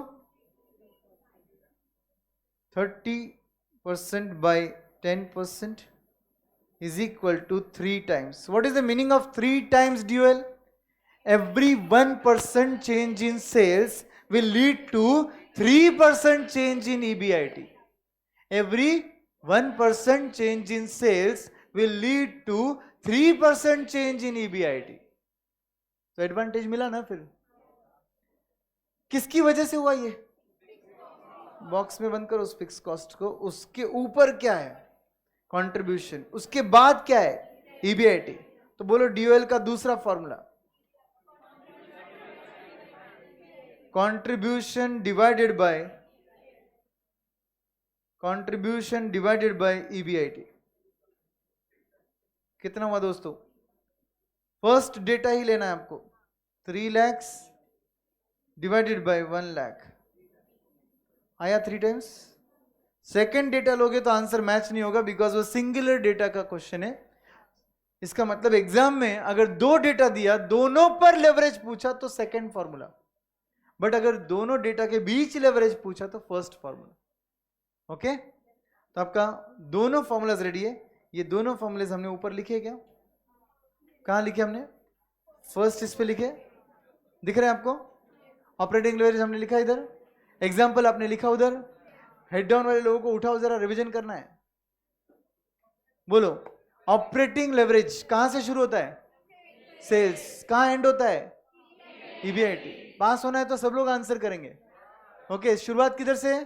सेल्स। एंड किधर है? ईबीआईटी। आप एडवांटेज लेना चाहते हो तो आप किसको बढ़ाओगे फ्रीली? सेल्स को फ्रीली, मतलब खुद से बढ़ाओगे। डिपेंडेंटली क्या बढ़ेगा? उसकी वजह से क्या बढ़ेगा? ईबीआईटी। नहीं, वेरिएबल कॉस्ट तो स्टेप बाय स्टेप जा रहे हैं, बट एंड में क्या बढ़ेगा? ईबीआईटी। सेल्स को बढ़ाने के बाद ईबीआईटी कितने से बढ़ता है? Is operating leverage. अगर आप इधर से मेरा एग्जांपल लोगे अभी का, तो सेल्स आप बढ़ा रहे थे 10% से, मगर ईबीआईटी बढ़ा 30% से। जबकि पहले वाले आंसर में तो मेरा आंसर सिर्फ 15% आया था। तो पहला वाला आंसर था 1.5 टाइम्स ड्यूअल, अभी वाला आंसर आ रहा है 3 टाइम्स ड्यूअल। ध्यान से सुनो, पहले वाले में फिक्स कॉस्ट था 1 लाख, अभी फिक्स कॉस्ट है 2 लाख। तो सिंपल सी बात है ना, अगर फिक्स कॉस्ट बढ़ रहा है तो उसका इंपैक्ट भी तो बढ़ेगा। हम क्या बोल रहे थे? ये सब हो रहा है फिक्स कॉस्ट की वजह से। तो फिक्स कॉस्ट जितना ज्यादा, उसका इंपैक्ट भी उतना ज्यादा, आपका ड्यूअल भी उतना ज्यादा। फिक्स कॉस्ट जितना कम, आपका इंपैक्ट भी उतना कम, आपका ड्यूअल भी उतना कम। Can we conclude this way that जितना फिक्स कॉस्ट का नंबर बढ़ा उतना ड्यूएल ज्यादा, जितना फिक्स कॉस्ट का नंबर कम ड्यूएल उतना कम। Are you clear? बोलो पहला फॉर्मूला क्या रहेगा? Percentage change in EBIT divided by percentage change in sales. याद रखिए कभी भी बड़ा नंबर ऊपर आएगा, छोटा नंबर नीचे आएगा। कभी ऐसा नहीं होगा कि आप सेल्स बढ़ा रहे हो 10% से, EBIT बढ़ेगा 8% से, हो ही नहीं सकता। तो इसका मतलब लेवरेजेस की वैल्यू कभी भी 1 से नीचे नहीं आएगी। 0 से 1 के बीच लेवरेज कभी नहीं होता, याद रखिए। क्यों नहीं होता सर? जितना फिक्स कॉस्ट ज्यादा ड्यूएल उतना ज्यादा, जितना फिक्स कॉस्ट कम ड्यूएल उतना कम। एक काम करो, फिक्स कॉस्ट को 0 कर दो। किया 0 दिमाग में? ये देखो एग्जांपल तुम्हारे सामने, फिक्स कॉस्ट को मैं 0 कर रहा हूं। बोलो फिक्स कॉस्ट को अगर 0 कर दिया तो EBIT कितना होगा? 3 लाख। आपका सेकंड फॉर्मूले से आंसर कितना आएगा? Contribution by EBIT 3 lakh by 3 lakh कितना आएगा? 1। कम से कम फिक्स कॉस्ट कितना होगा? कम से कम फिक्स कॉस्ट 0, कम से कम ड्यूएल कितना होगा? 1। जितना फिक्स कॉस्ट बढ़ेगा, 1 लाख फिक्स कॉस्ट था, ये आंसर कितना था? 1 लाख फिक्स कॉस्ट था। पहले वाले एग्जांपल में 1.5 टाइम्स आंसर था। अभी वाले एग्जांपल में यही फिक्स कॉस्ट कितना हुआ? 2 लाख। आपका ड्यूएल कितना बना? 3 times. What do you understand? Higher the fix cost higher the dual, lower the fix cost lower the dual. कम से कम फिक्स कॉस्ट, कम से कम फिक्स कॉस्ट 0, तो कम से कम ड्यूएल 1 से नीचे नहीं जाएगा ना। Thank you very much friends. आपको करना क्या है आज? ये फॉर्मूलेस को रिवाइज करते हुए लिखना है वापस, ठीक है? और फाइनेंशियल लेवरेज जब हम पढ़ेंगे, अगला लेवरेज, उसमें फॉर्मूला तुम डिराइव करोगे। अभी मजा आएगा अगले लेक्चर में। और thank you very much, bye bye, see you.